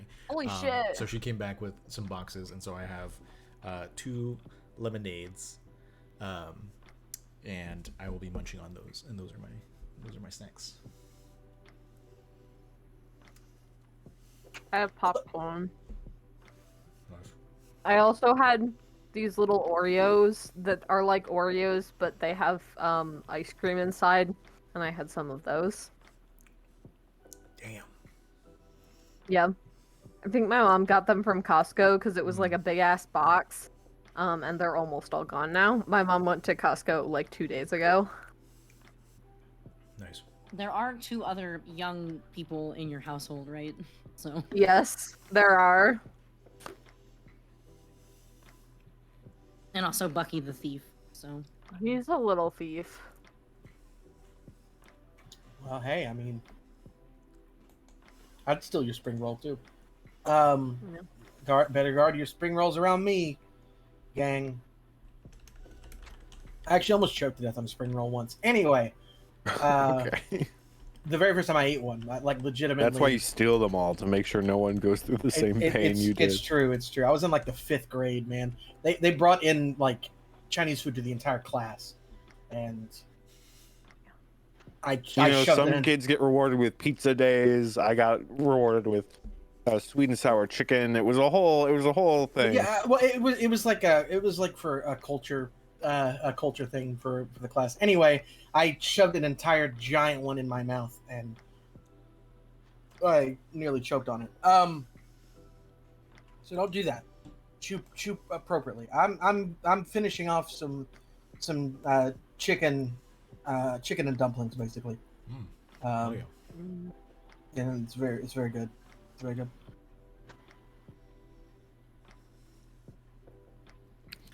Chris, did you say what you were snacking on?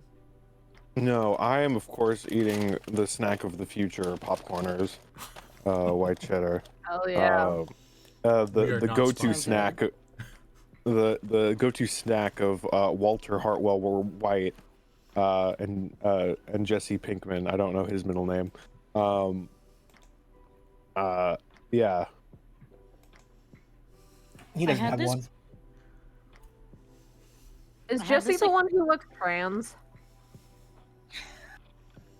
He's got trans energy. Oh, Jesse Pinkman. TikTok has kind of like deemed Jesse Pinkman trans energy. Okay. I have never seen that show, and so I just know it based off the bald guy and the one who's got trans energy. It's there's a very common like comic where he shows his goth girlfriend his like superhero drawing of like because he I think he wanted to be an artist at some point, and so he does like he shows her his OCs, and the comic is the goth girl's like, OMG, he's so trans. I think I've seen this comic. What is happening? Anyway, I feel like watch I've Breaking dissociated. Bad. What were you gonna say, Masha? You were saying something earlier. I was saying something. I had some weird, maybe seasonal flavor of popcorners that was like tasted like cinnamon sugar, but also butter, and I can't find the flavor now. I can't even remember what color it was. But it was like distressing. Like the more I ate, the less I wanted to eat it. But then I kept. It wasn't the kettle eating corn, it was anyway. it? It wasn't the kettle corn. Kettle corn's like a normal flavor. Let's see. Ranger from the South had Greek yogurt, strawberry Greek yogurt, and bloobs, I assume blueberries. Coco had quesadillas, and then is also going to gotta scroll up and find it. Hot chocolate. I think this may have been pre-Bucky. Oh, a hot chocolate with Guinness and Irish cream in it, which sounds delicious. Hell yeah. And then Bartleby had a standard flatbread with a burst cherry tomato sauce. If you're not already in our Discord server, Bartleby loves to tease us all with pictures of his very delicious looking food. It makes me upset that I'm not eating it every time. God damn it! Oh, Is that not the right Highly one? recommend. It's just social. It's social singular. Sorry. I'm sorry. We have multiple socials. I'm sorry. I understand your reasoning, but you were wrong. Oh. Yes. Like every math teacher I've ever had. Tonight is no exception. Bartleby once again coming at it with the amazing pick drop. Let's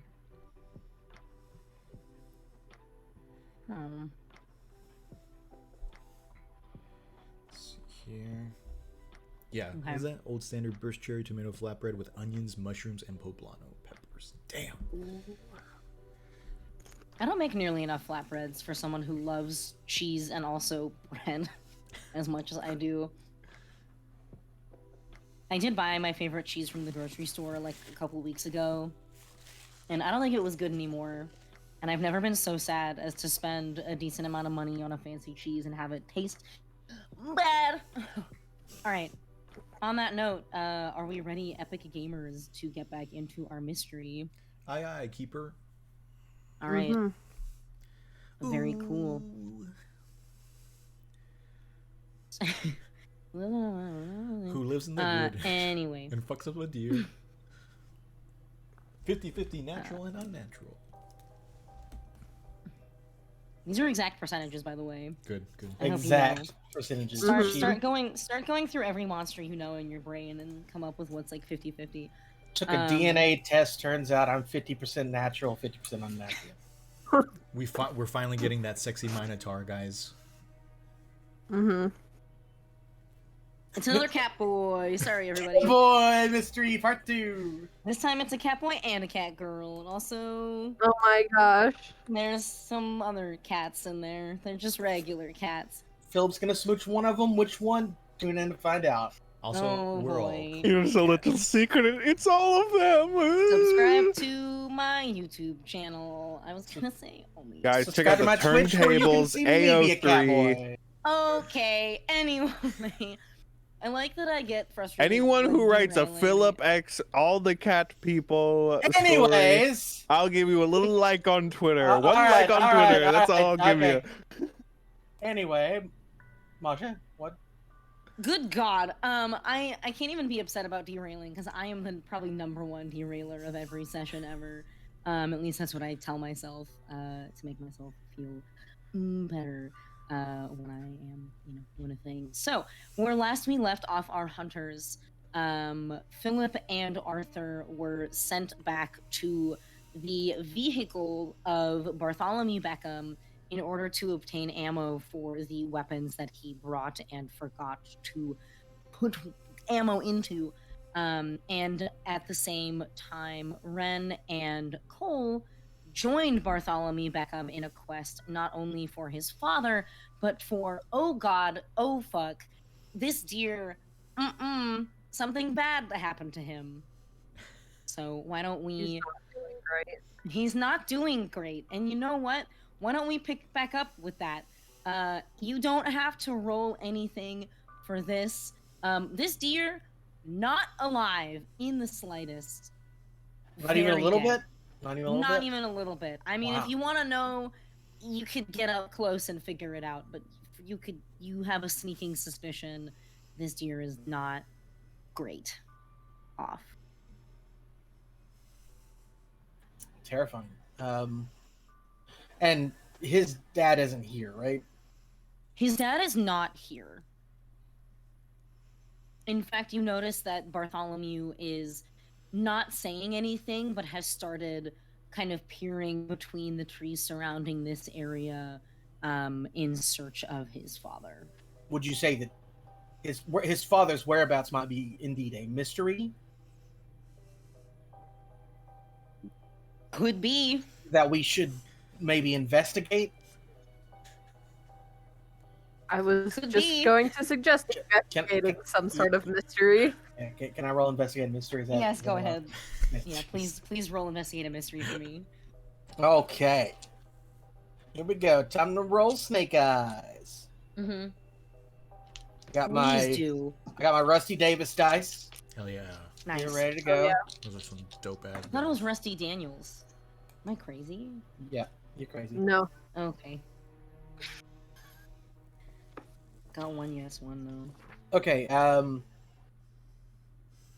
So that is that. It's not snake eyes, everybody. Don't worry. It's not snake eyes. It is a 5 and a 4, which is a 9, plus 1 sharp is a 10. Hell yeah. Excellent.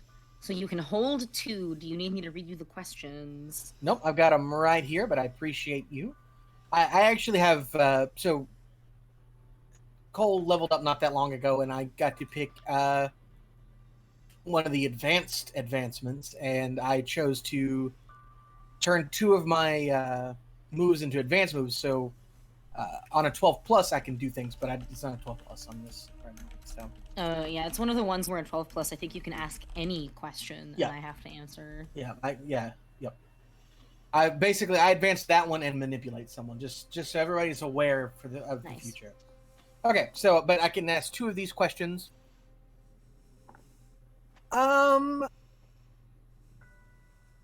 Where did it go? I feel like that's one of the.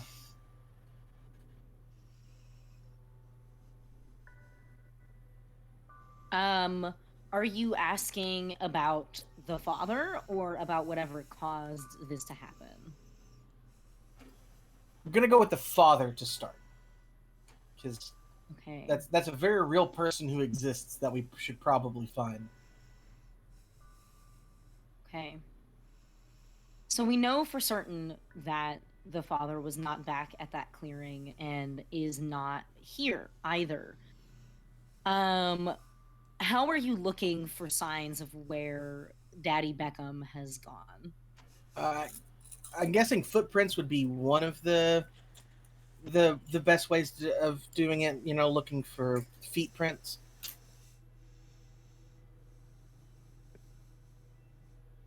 Oh, geez, there's some.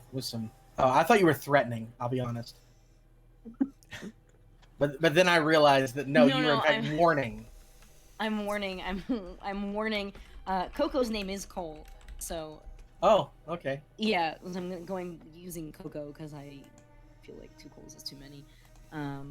Yeah, no, a lot of puns, too much drink. Yeah, you get a little bit closer up to this deer carcass at this point and look around, and you do notice footprints on the ground leading further away from the way that you came. You can't see beyond very far because, again, the fog is very dense. At the moment, it doesn't appear that Bartholomew has discovered these footprints yet. He is kind of still tunnel vision, looking around this immediate area for Okay. his dad. Then let me use my second hold, I guess, more along the lines of just everything around us. What is being concealed here? Everybody's favorite question from Investigative Mystery. I know. And I mean, I guess technically nothing could be the answer. Sometimes the answer is nothing. In this instance, I will give you some information, and it is that you yourself come back upon this deer carcass and take a bit of a closer look. It's kind of hard to investigate it in particular because of its height. You're used to things being on the ground where you can lean over and take a closer look that way. But you do notice, as you kind of squint, that the wood that is impaling this deer into the tree is not this tree's own wood. It is a different wood. It is gnarled and a little bit red.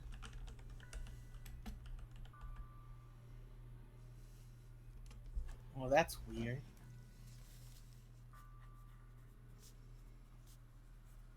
And Cole will point that out to Ren before pointing out the footprints to Bart.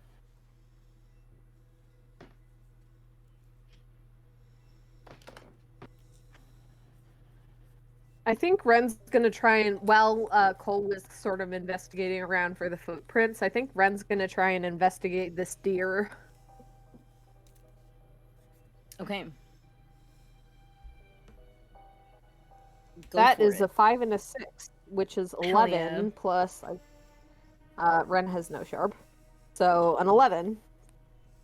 How What do any of us happened get by here? with our fucking stat block, man? Like, I don't I know. look at Fig's -1 charm and I'm just like, ugh. What happened here? So, you. This thing is gross. The closer you get to it, you recognize that at first it bled out a little bit slowly and then lost the rest of its blood kind of all at once, seemingly all from this wound caused by it missing its right front leg. It is detached at the shoulder, just torn, the leg itself not noted anywhere. You get the sensation that whatever picked this up and did this impaled the deer into the tree when it was still alive, based on the splattering of the blood on the ground, and the fact that the carcass itself is not particularly bloody. So this deer was attacked in some way, followed some distance, and then picked up and impaled and left to die. And then I'm gonna ask, what sort of creature is it? Not specifically looking at the deer, because that is obvious It's a to deer. Next question. So, Um, You but like, too bad. Onwards. I put popcorn in my mouth. That was a bad idea. Like, what was it? A creature that was huge, or was it something that like carried the deer up into this tree? That's sort of the vibe I'm looking for.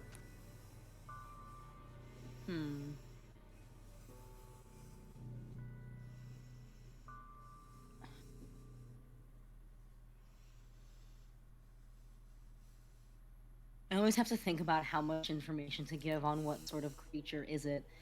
I think that you get the sense that it is a rather tall creature and rather heavy. There is an indentation in the mossy ground, kind of right in front of the deer where the blood has especially pooled, and you get a sense that some part of this monster is tall enough to have just hoisted this deer up this high. Cool. Big boy. Bartleby said, "Was the deer slam dunked or alley-ooped into the tree?" Sky hooked. It was a layup, actually. You know how hard it is to bounce a deer? Very challenging. I guess the I think ribs Cole would have is- some bounce. Sorry. Ren is going to pass the information on to Cole that we're looking for something big. Big.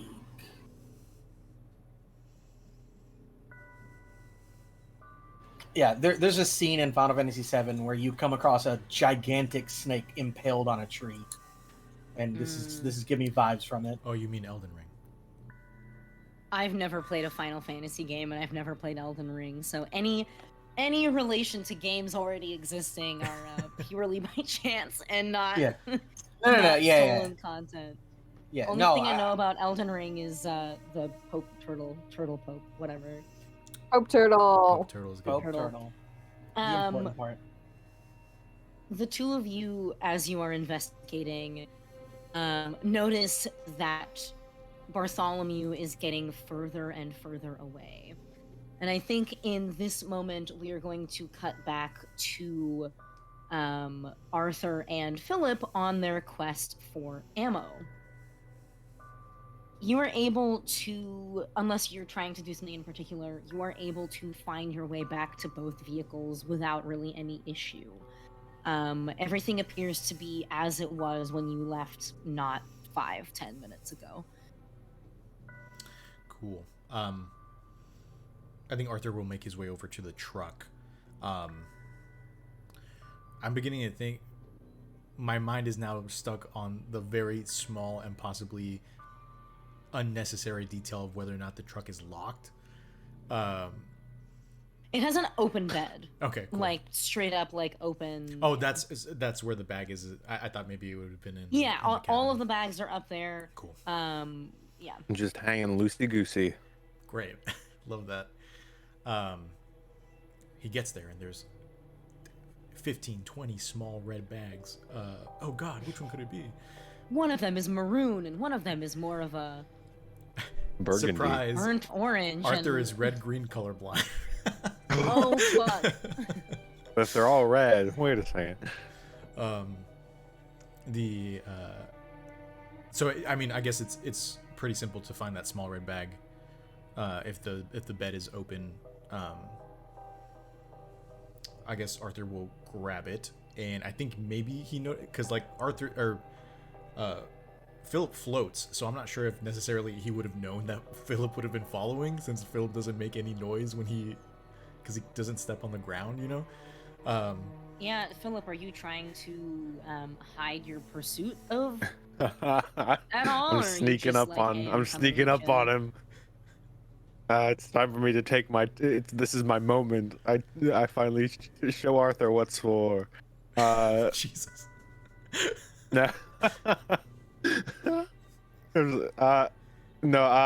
I think. Well, I think when Philip was around, Bart, I think he was trying to walk, but then like as he followed Arthur and Bart sort of was looking away, maybe he did start floating. So I don't think he's intentionally hiding his tracks, but I think he is probably floating behind Arthur, and whether or not Arthur notices him is up to Arthur. I like this idea of Philip continuously sneaking up on Arthur, so I think he's gonna grab the bag and then turn around and just, like, you know, jump back a little bit upon seeing Philip there. Jeez. Oh, you scared me. Maybe a bell. Let's look Don't into just jump like that. It's so scary. it.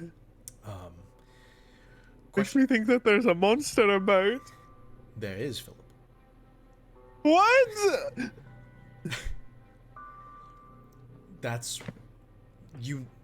That I'm just joshing you. Okay, good. I'm chugging your jammies. I know what we do every week.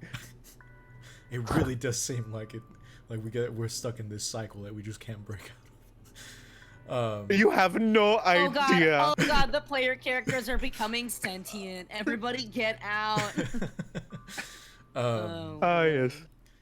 Don't worry, Arthur. You and I, we're trapped in our own little cycles all throughout our lives. But that's just life, I'd like to think. And trust me, I do. I know a lot about it. Arthur's gonna cock his head to his side at Philip's words, because they kind of ring a little bit deeper than I think his tone suggests.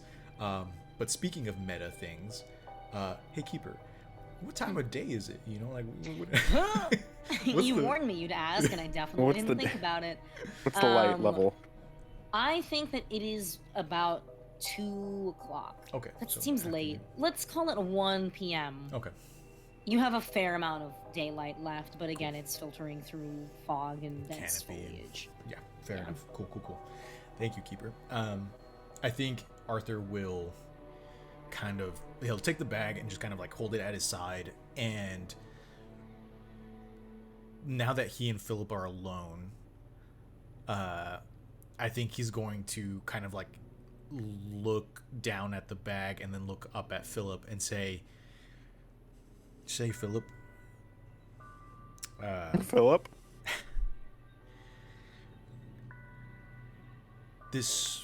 You visit the woods a lot, right?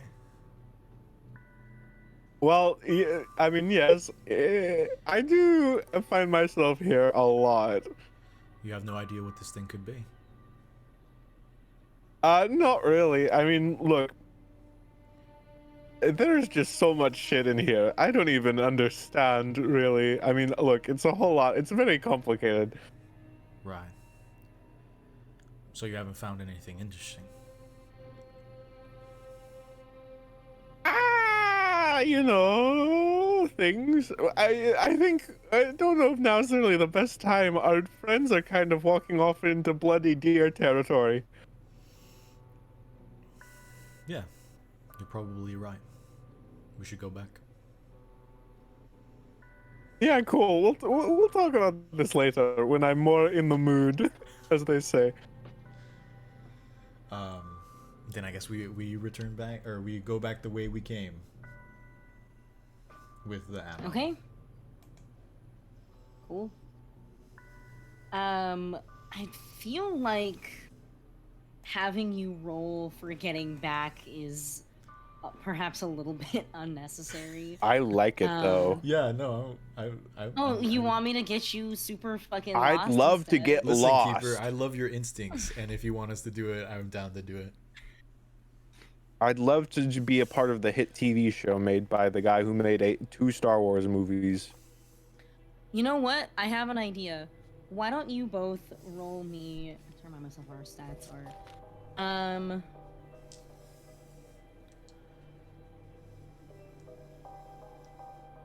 Go ahead and do 2d6 plus your sharp. Okay.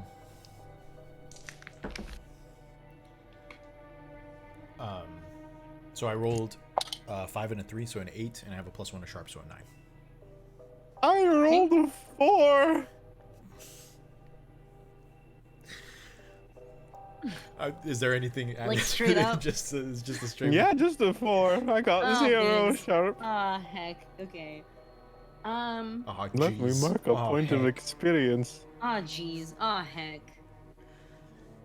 Cool. I'm gonna think about how to resolve that and head back over to the other two because my brain can't say everyone's names all the time. It's too hard for me. That's understandable. I keep calling you guys Fim. So, Fim? which Fim? is another character. Yeah, like Fig and Rin, and I merged their names into Finn, and then my brain auto connects to Fim because I have a friend who's playing a gnome who's like Fim Bottom Bubbly or something, and we call him Fim for short. So I understand the name struggle. That's what I'm saying. Sorry for derailing. No, you're good.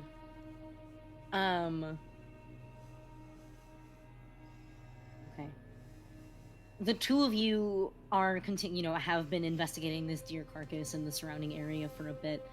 You notice that Bartholomew is starting to get further and further away from you. He is not walking in the direction of these footprints, but he is also just about to be out of sight based on the fog. Bart, What?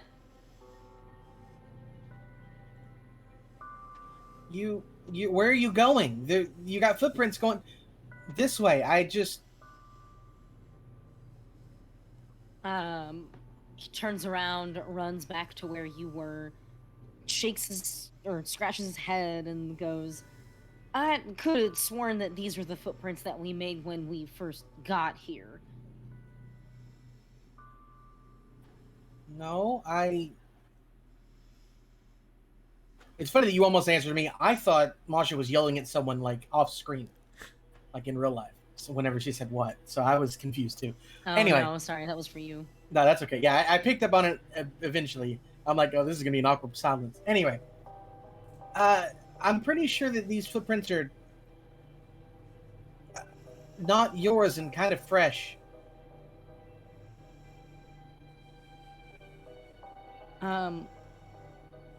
Sorry, I guess they must be my dad's then. Y'all coming? Where's your friends? All right. And then he starts walking. Are you okay? He looks at you and then points up to the deer in the tree and then starts walking again. Okay, fair. Yeah, no, you got me that time. Yep. Hey, wait up! And then he's gonna run after her. Ren is following behind. Okay.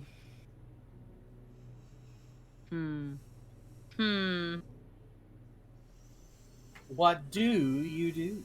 Yeah.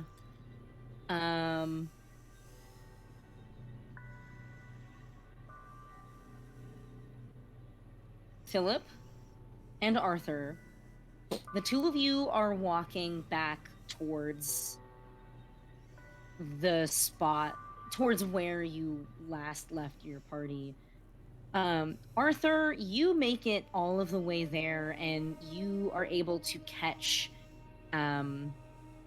name's hard, Cole and Ren right before they leave this area, and you see this deer for the first time.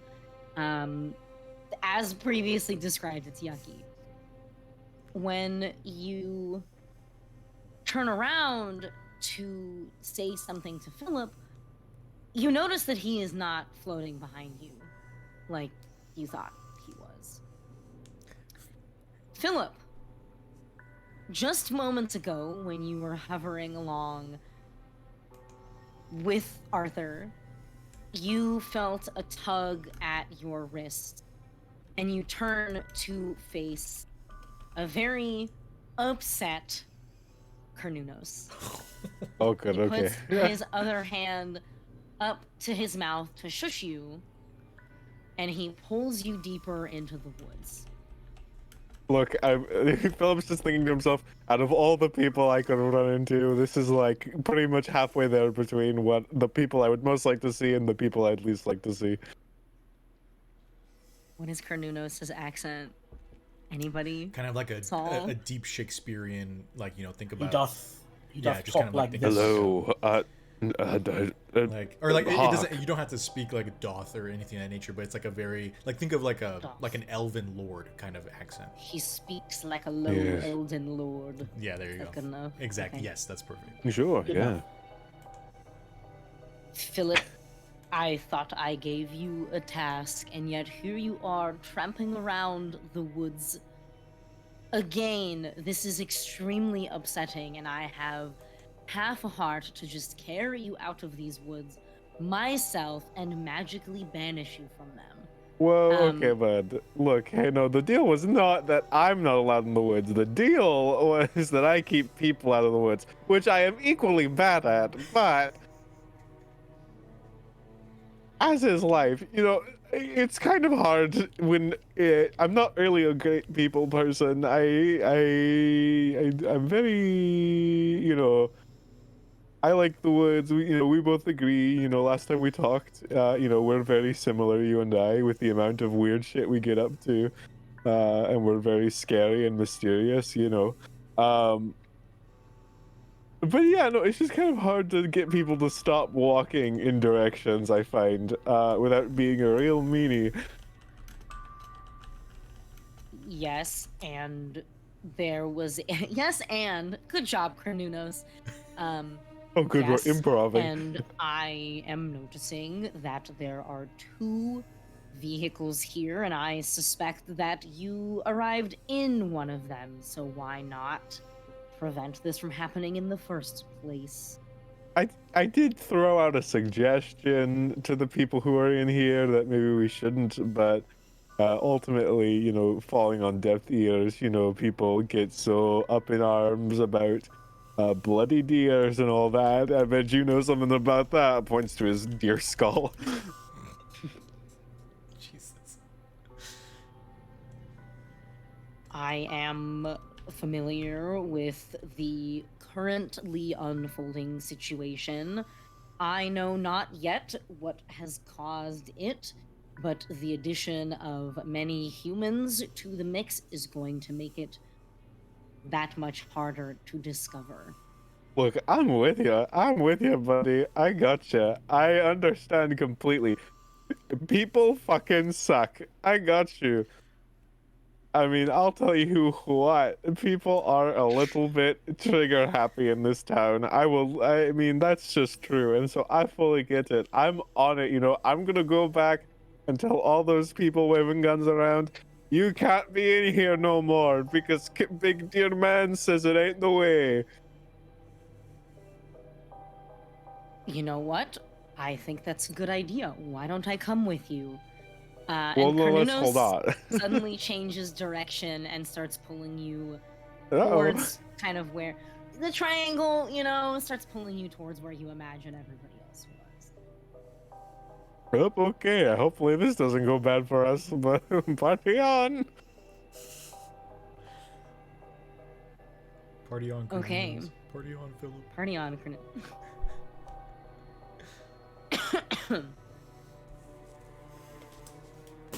I gotta get back to all y'all.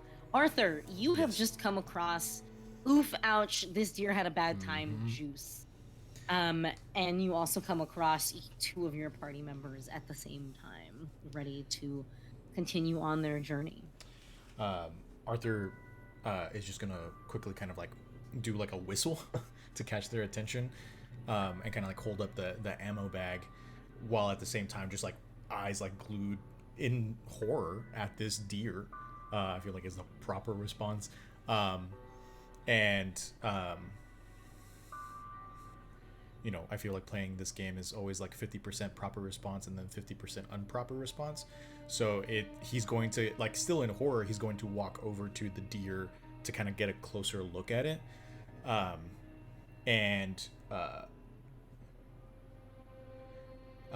Keeper, if possible, I would like to use my sensitive move to, as I approach this deer and kind of like maybe like raise a hand. I don't touch it, but like just to kind of like, put a hand up to it. I would like to open up my brain to the psychic environment and see if there's any.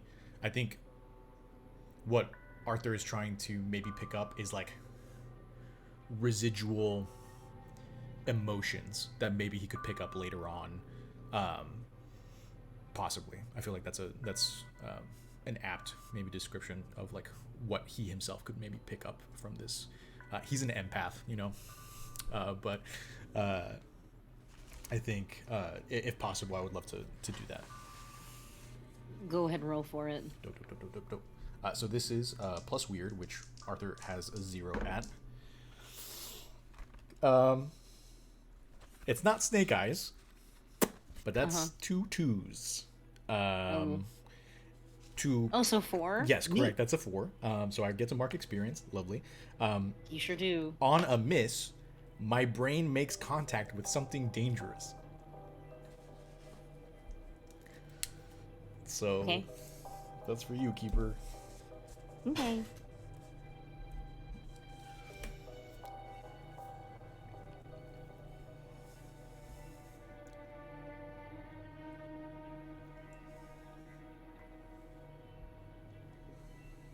Okay.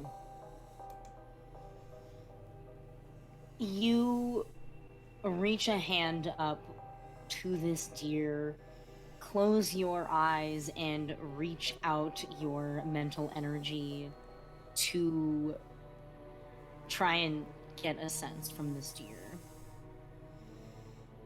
And instead, what you see and feel is red.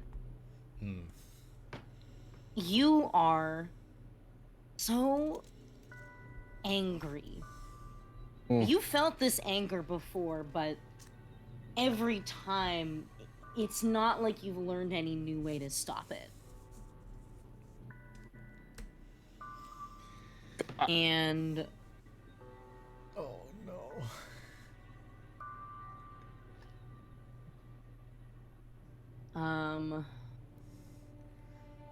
Oh no, the Keeper is rolling. I'm rolling a dice because it's like a chance thing, right? I'm trying to think. 1, 2, 3, 4, 5, 6. You break free from this emotion, and the first person that you see is Cole. And you remember punching him, and you remember that it felt pretty fucking good to punch him. And I think that you just really want to deck him again. I think. Yeah. How far is Cole from Arthur? It's like they were moving forward, right? So there's like a bit of distance between them and the deer that Arthur's in front of, right? Probably like 10 feet, 10, 15 feet away. This is all happening like quick time. Yeah, for sure, Or like slow down time, you know? Yeah, I think another question for the Keeper. When Arthur opens his eyes, obviously Arthur wouldn't be able to tell because they're his eyes, they're in his skull, in his eye sockets. But are his eyes bloodshot?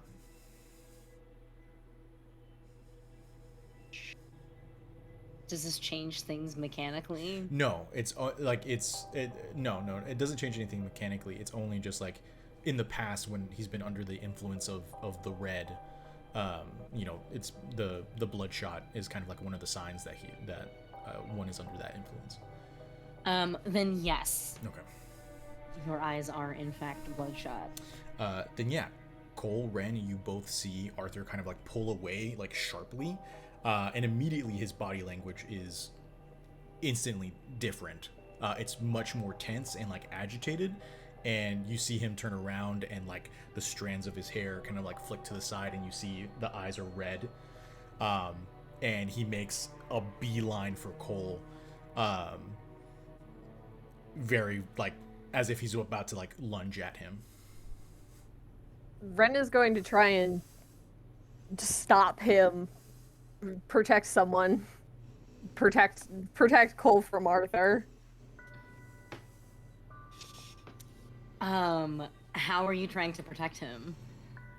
I think I don't know where exactly Ren is. I think Ren is sort of off to the side of in between Cole and Arthur, and I think just like intercept Arthur, football tackle him, like Okay. stop him from getting to Cole. Go ahead and roll for it. All right. That's a 7. Oh shit. Okay. So On any go for it. protect them, okay, but get all the harm that they were going to get. Hey, it says some or all. Yeah. What were you coming in with, Arthur? A Just punch? like Yeah, I was gonna lunge at him. I think the idea was I was gonna kind of like try and tackle him to the ground, and then at that point, who knows? But for sure, it's like, you know, I don't think Arthur has necessarily any regard for pulling his momentum. So I feel like it's just like a straight on collision, no football pads or anything of that nature, you know? Okay. Cool. Laser focused sight on Cole. Arthur, you lunge and you blink, and it doesn't really even register, but I guess the back of Cole's head is replaced with the front of Ren's. You blink again, and your hands are on their shoulders and neck, the trap area, and you are both on the ground. You are screaming, and you don't even remember opening your mouth. Cole, right behind you, there is a loud thud, and then you hear Arthur yelling. What do you do? Hey, whoa, what's going on? And he's gonna immediately try to, I guess, pull Arthur away. I will say, I will give this to you right now. If you stay behind, if any of you stay behind, you're going to lose Bartholomew in these woods. That sucks. Spy Bart. Okay.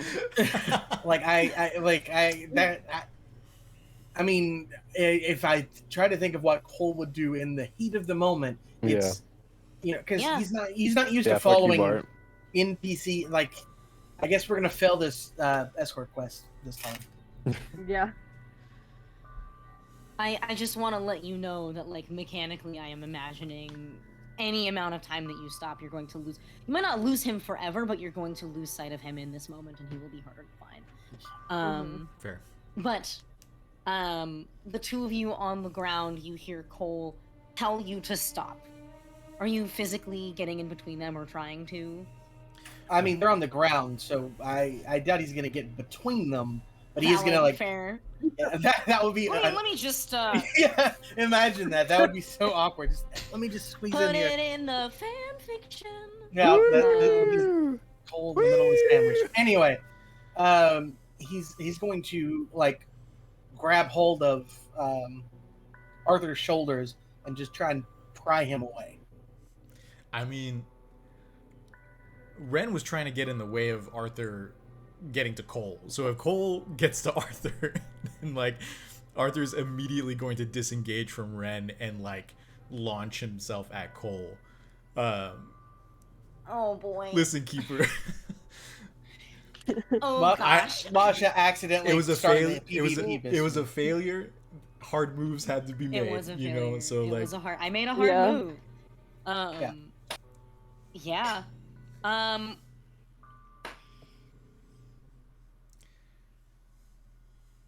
I mean, if you feel like this is what Arthur would do in this moment, given what's happening.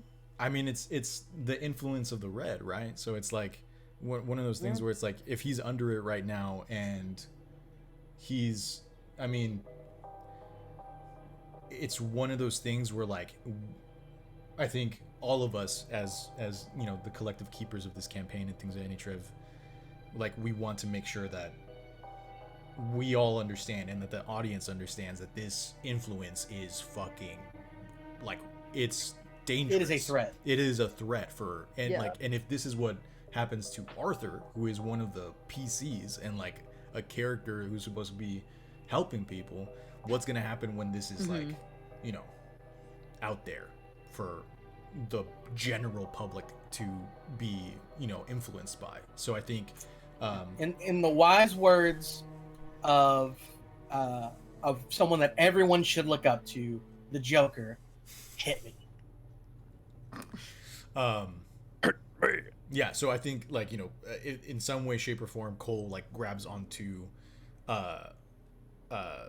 Arthur, right, to pull him away from Ren.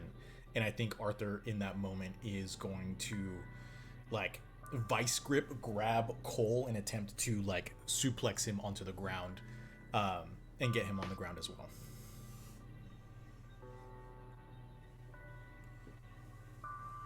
So roll kick some ass.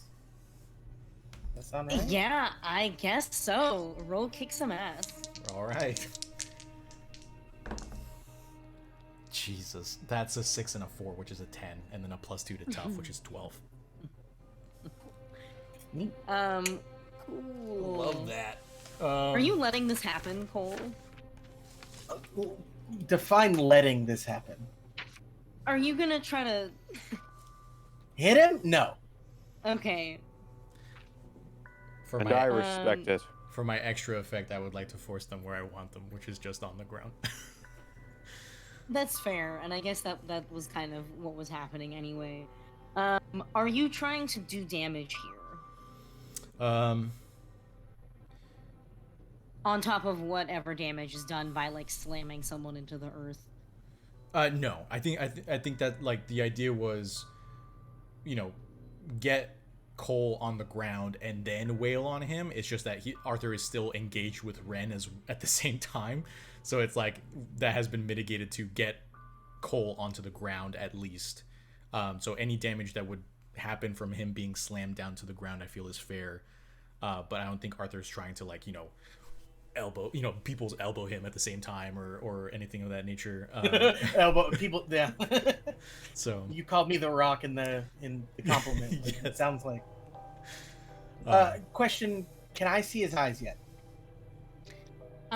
Yes, I would say that in this moment where he has slammed you into the earth, the wind is knocked out of you. I say that you don't take any points of damage, but you are in a not so hot position, and locking eyes with Arthur, you see that they are bloodshot red. I don't know. AO3 would say this is a very hot position. This is a very hot position. Just call this the fanfic episode, so Hot.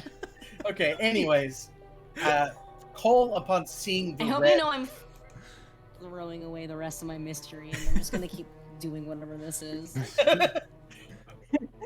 Cole sees the eyes, and immediately recognition goes across his face because he was confused a second ago. What the heck is going on? But now he understands why this is happening and that it's not really Arthur. And he's like, Arthur, you need to get control. The red whatever is hitting you now. You need to stop this.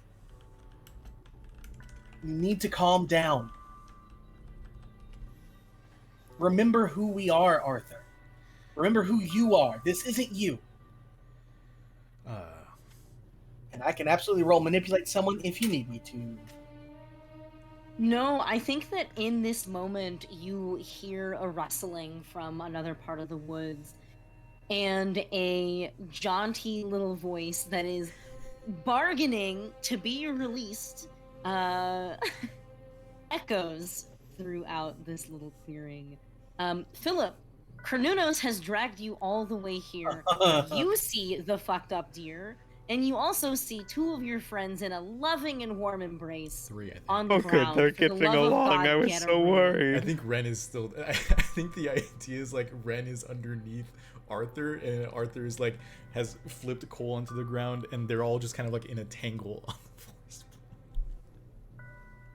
Ooh, goodness gracious! Looks like they're having good. Philip turns to Karunos. Oh look, they're having good fun game time. No problem causing here in the woods. And I think that this is exactly why I prefer not for anyone in these woods, especially not this crew. Where are the two others? The hunters. Oh, that I have no idea. He cares a lot about his daddy, though. They seemed kind of in over their heads, honestly. I mean, if you're gonna turn those guys into trees, I don't know. It's just...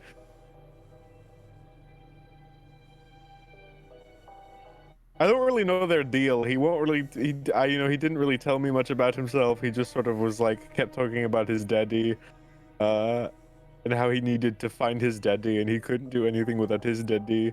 And so he brought a bunch of guns into the woods and then ran off. And so I haven't been here, so I don't know where he went. Don't know if he's already dead. That happens a lot with us.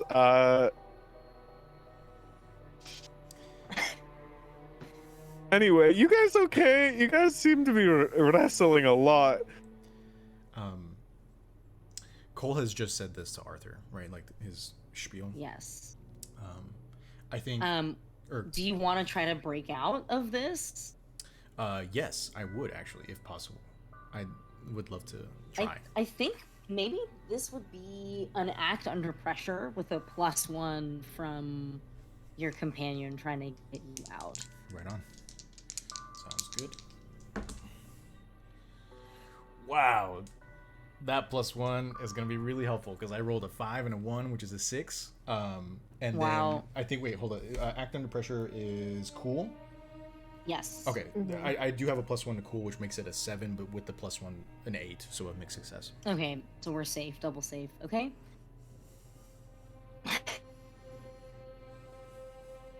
All of this happening at once, Arthur, you kind of shake your head and the red bloodshot starts to clear a little bit. However, you consult the texts here. I'm going to give you a worse outcome, hard choice, or price to pay. Ooh. I think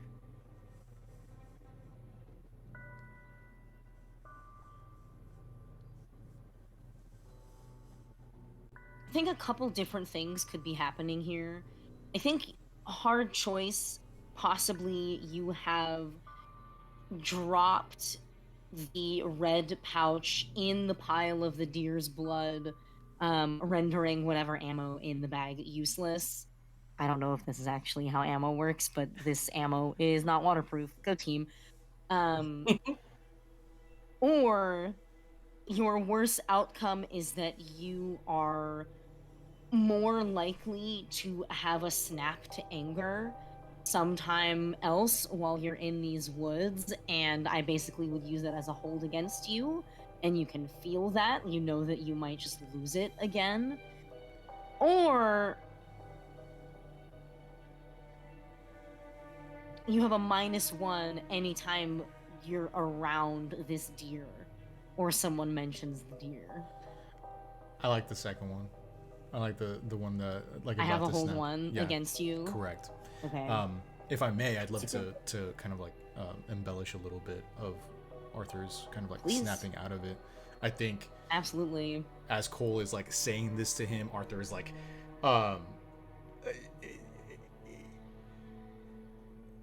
he is kind of like, he does kind of like let out this kind of like yell, and Cole, like, you are face to face with him, and you see he like the anger in his eyes is so intense, and then you feel like something wet hit your face, and you realize that Arthur is crying, and like the expression on his face is very akin to you will get this reference. It's from Batman Beyond Return of the Joker, where the emotions are so torn that like the face is contorted in anger, but tears are falling from his face rapidly as you say all these things. And I think in Arthur's mind, he's somewhere else, and in a field of tall, dark grass, and there's fires all around him, and he's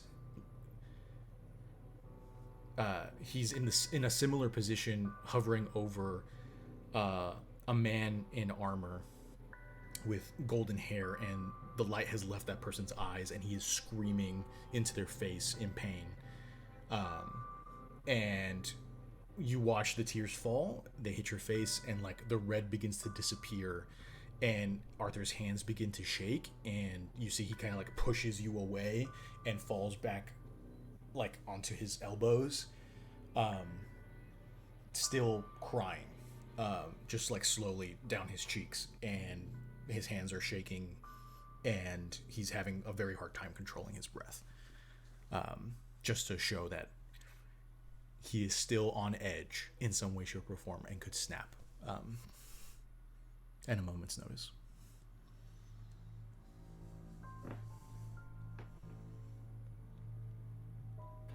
Cole just kind of.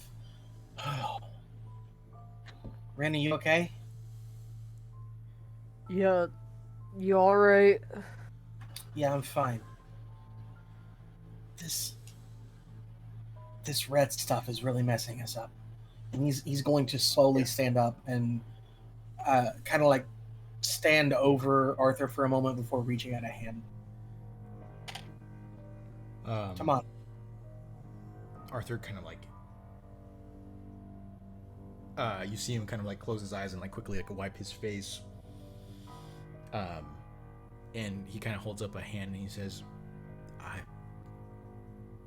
I appreciate what you're doing, but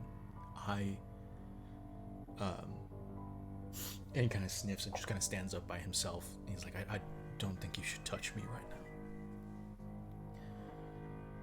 now. All right.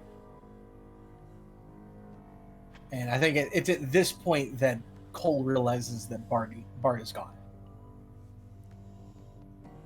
Oh. And Cornunos is here. Hey, Philip goes, hey guys. And Philip is here. Oh. I just imagine Philip like in Carnunus's giant fist, just kind of like, Yeah. hey guys. Yeah. Couldn't get away even if he wanted to. Cornunos looks at you as you stand up and pick yourself off of the ground and says, "This is consistently very disappointing for me. However, I think that the most pressing matter here is getting those two hunters out of these woods while we still don't quite understand what is going on with that." And he looks up at the deer carcass and squints and takes a step forward closer to it. Philip, he then pulls you in closer to him, grabs your other arm, and you are face to face with him, and he smells like mossy and a little dusty and a little like irony, and it's weird. I don't think Much any of better you have than ever Philip. been this close to Cornunos. And he says, "Philip, this is your last opportunity. You go, you find those hunters, you get them out of here. You have to start taking seriously. No one should be in these woods." And he lets you go and lets you float there and brushes past you and starts like finagling with the body of the deer.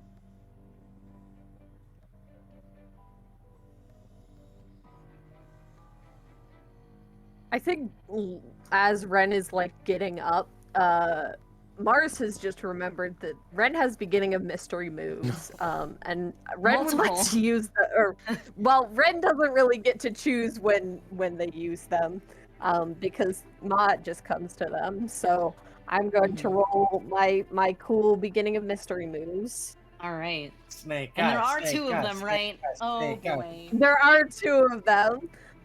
You roll for them independent of each other, right? I cannot remember, and I keep meaning Okay. to write it down. But Can you if you read would like them me to to roll, me? yes. And- The first okay. one is Destiny's Plaything, which is at the beginning of each mystery, roll Chosen plus move. weird to see what is revealed about your immediate future. And then the other one is Boss from Beyond. At the beginning of each mystery, roll plus weird, and the superiors ask me to do something. Okay. So They're both plus weird? yeah. Fuck it, roll twice. Okay.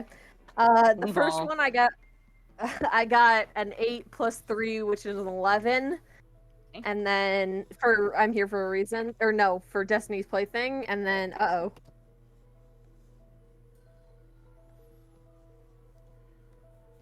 Seven. No, 8. 8 for Boss from Beyond. So Destiny's Plaything on a 10 plus, the keeper will reveal a useful detail about the coming mystery. And then Boss from Beyond on a 7 to 9, the superiors ask me to do something complicated or difficult, and I get to ask a move from Investigative Mystery.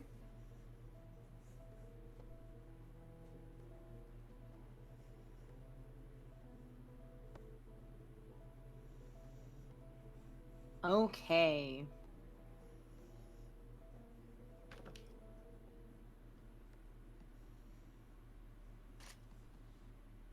Ugh, complicated thing to ask for.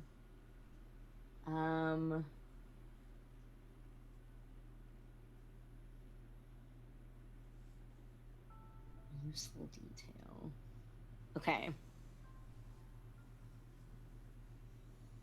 Need a bit to think on it. That can kind of come up whenever, so. Yeah, I think I might think on it. I know that we're kind of Mhm. nearing what should be our end time, right? So, what I might do is hold on to that, think about it, and then have it kind of be the opening for next week.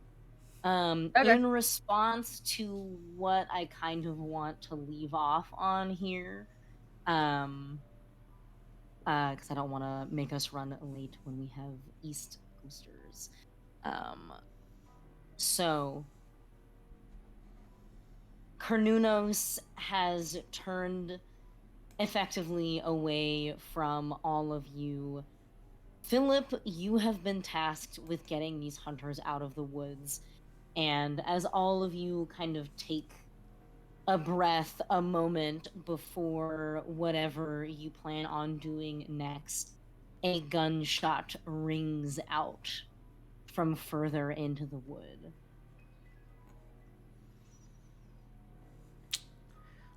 What do you all do? Would you follow? Yep. Yep. Oh, Oh, Thank Sorry, you, Chris. Christopher! Thank you, Chris. Good Was that really God! loud? A little bit. It's not that loud, but oh boy, I wasn't It was ready definitely for came yeah, out of same. It nowhere. was startling. Yeah. Yeah. It was startling. I mean, It's that's such- kind of, it's like we're like role playing it for real, you guys. Uh, So I don't think we need to roll here. The four of you start moving towards the source of this sound, and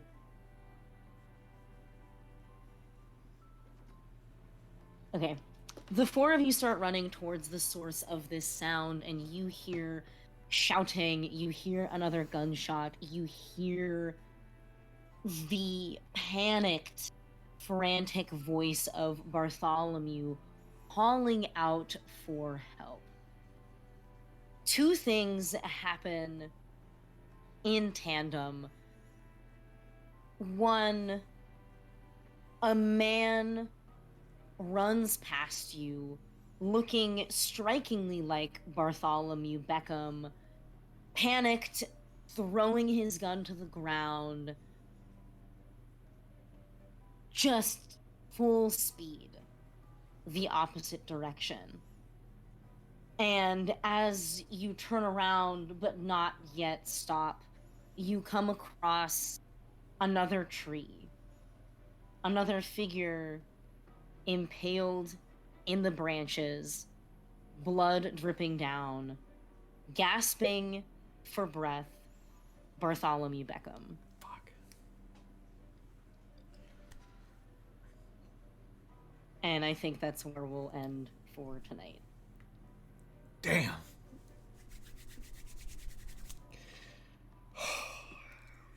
Excellent. Great cliffhanger. Great cliffhanger. Yeah. Oh shit. Sorry, Bart. Sorry, Bart. Sorry, Bart. Sorry, Bart. Okay. End of session. End of session questions. Number one, did we conclude the current mystery?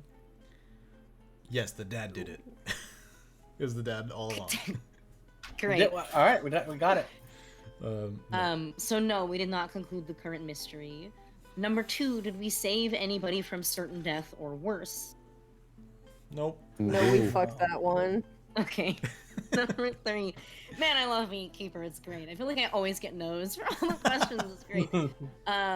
Three, did we learn something new and important about the world?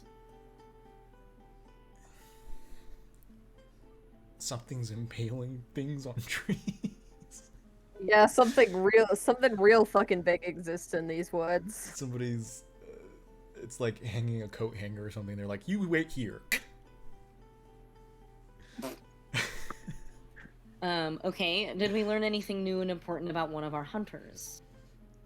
This music is so jaunty. Yeah, literally. I mean, if it wasn't clear before, probably more so now. Arthur's very susceptible to the red. And has it out for Cole. Yeah, Arthur has it out for Cole. Something fierce. Listen, Always This has. time it these wasn't necessarily Arthur's choice. correct. It wasn't Arthur's choice, but I had a reasoning that I was going to explore in this mystery anyhow with Cole, and this just kind of allows that to continue, like to push it along a little bit further. Yeah, So, I like that the dice actually absolutely went with the narrative this time. Yeah. 'Cause I think you rolled based on who he would hit, right? Mhm. That's what I you were did. rolling Yeah, about. it was 1, 2, Cole, 3, 4, Ren, and then 5, 6 would have been Bartholomew. So Oh, I rolled a 1, so it was by chance. And the dice just rolled in the favor of like, oh boy, these two need to like have a little sit down and figure their shit out. Yeah. Okay, well I will call that 1 point of experience. Yep, sounds good. right on. Good job, team. I'm having a lot of fun with this because I know what's happening. Haha, and you don't. Hee hee hee. Hey, I get an idea. I have an idea. Why don't you tell us what's happening? Okay. Mhm. Oh, okay. all So right. there's this cat boy, right? No. Yeah, live on How many twitch.tv/Valor6. How many more cat boy jokes will Masha make? It'll be like 4. Cool. Does anybody have any announcements to make before we leave? The only thing I can really think of is check out Aurelia's stream on Sunday if they have it. If they don't, you should give them a follow anyway so that you're notified when they go live. Yeah. I personally haven't had the chance to drop in and watch Saul play this monk character much. But I don't know, they always knock it out of the park in that game, and Ori is just like someone who gives so much into like the tabletop gaming community, and so it's Absolutely. nice to give back to her, and everything that she does is like for charity, and sometimes she plays Beat Saber, and that's cool too. Yeah, So, she's fantastic. you know, friend of the show, friend for real, a homie on God.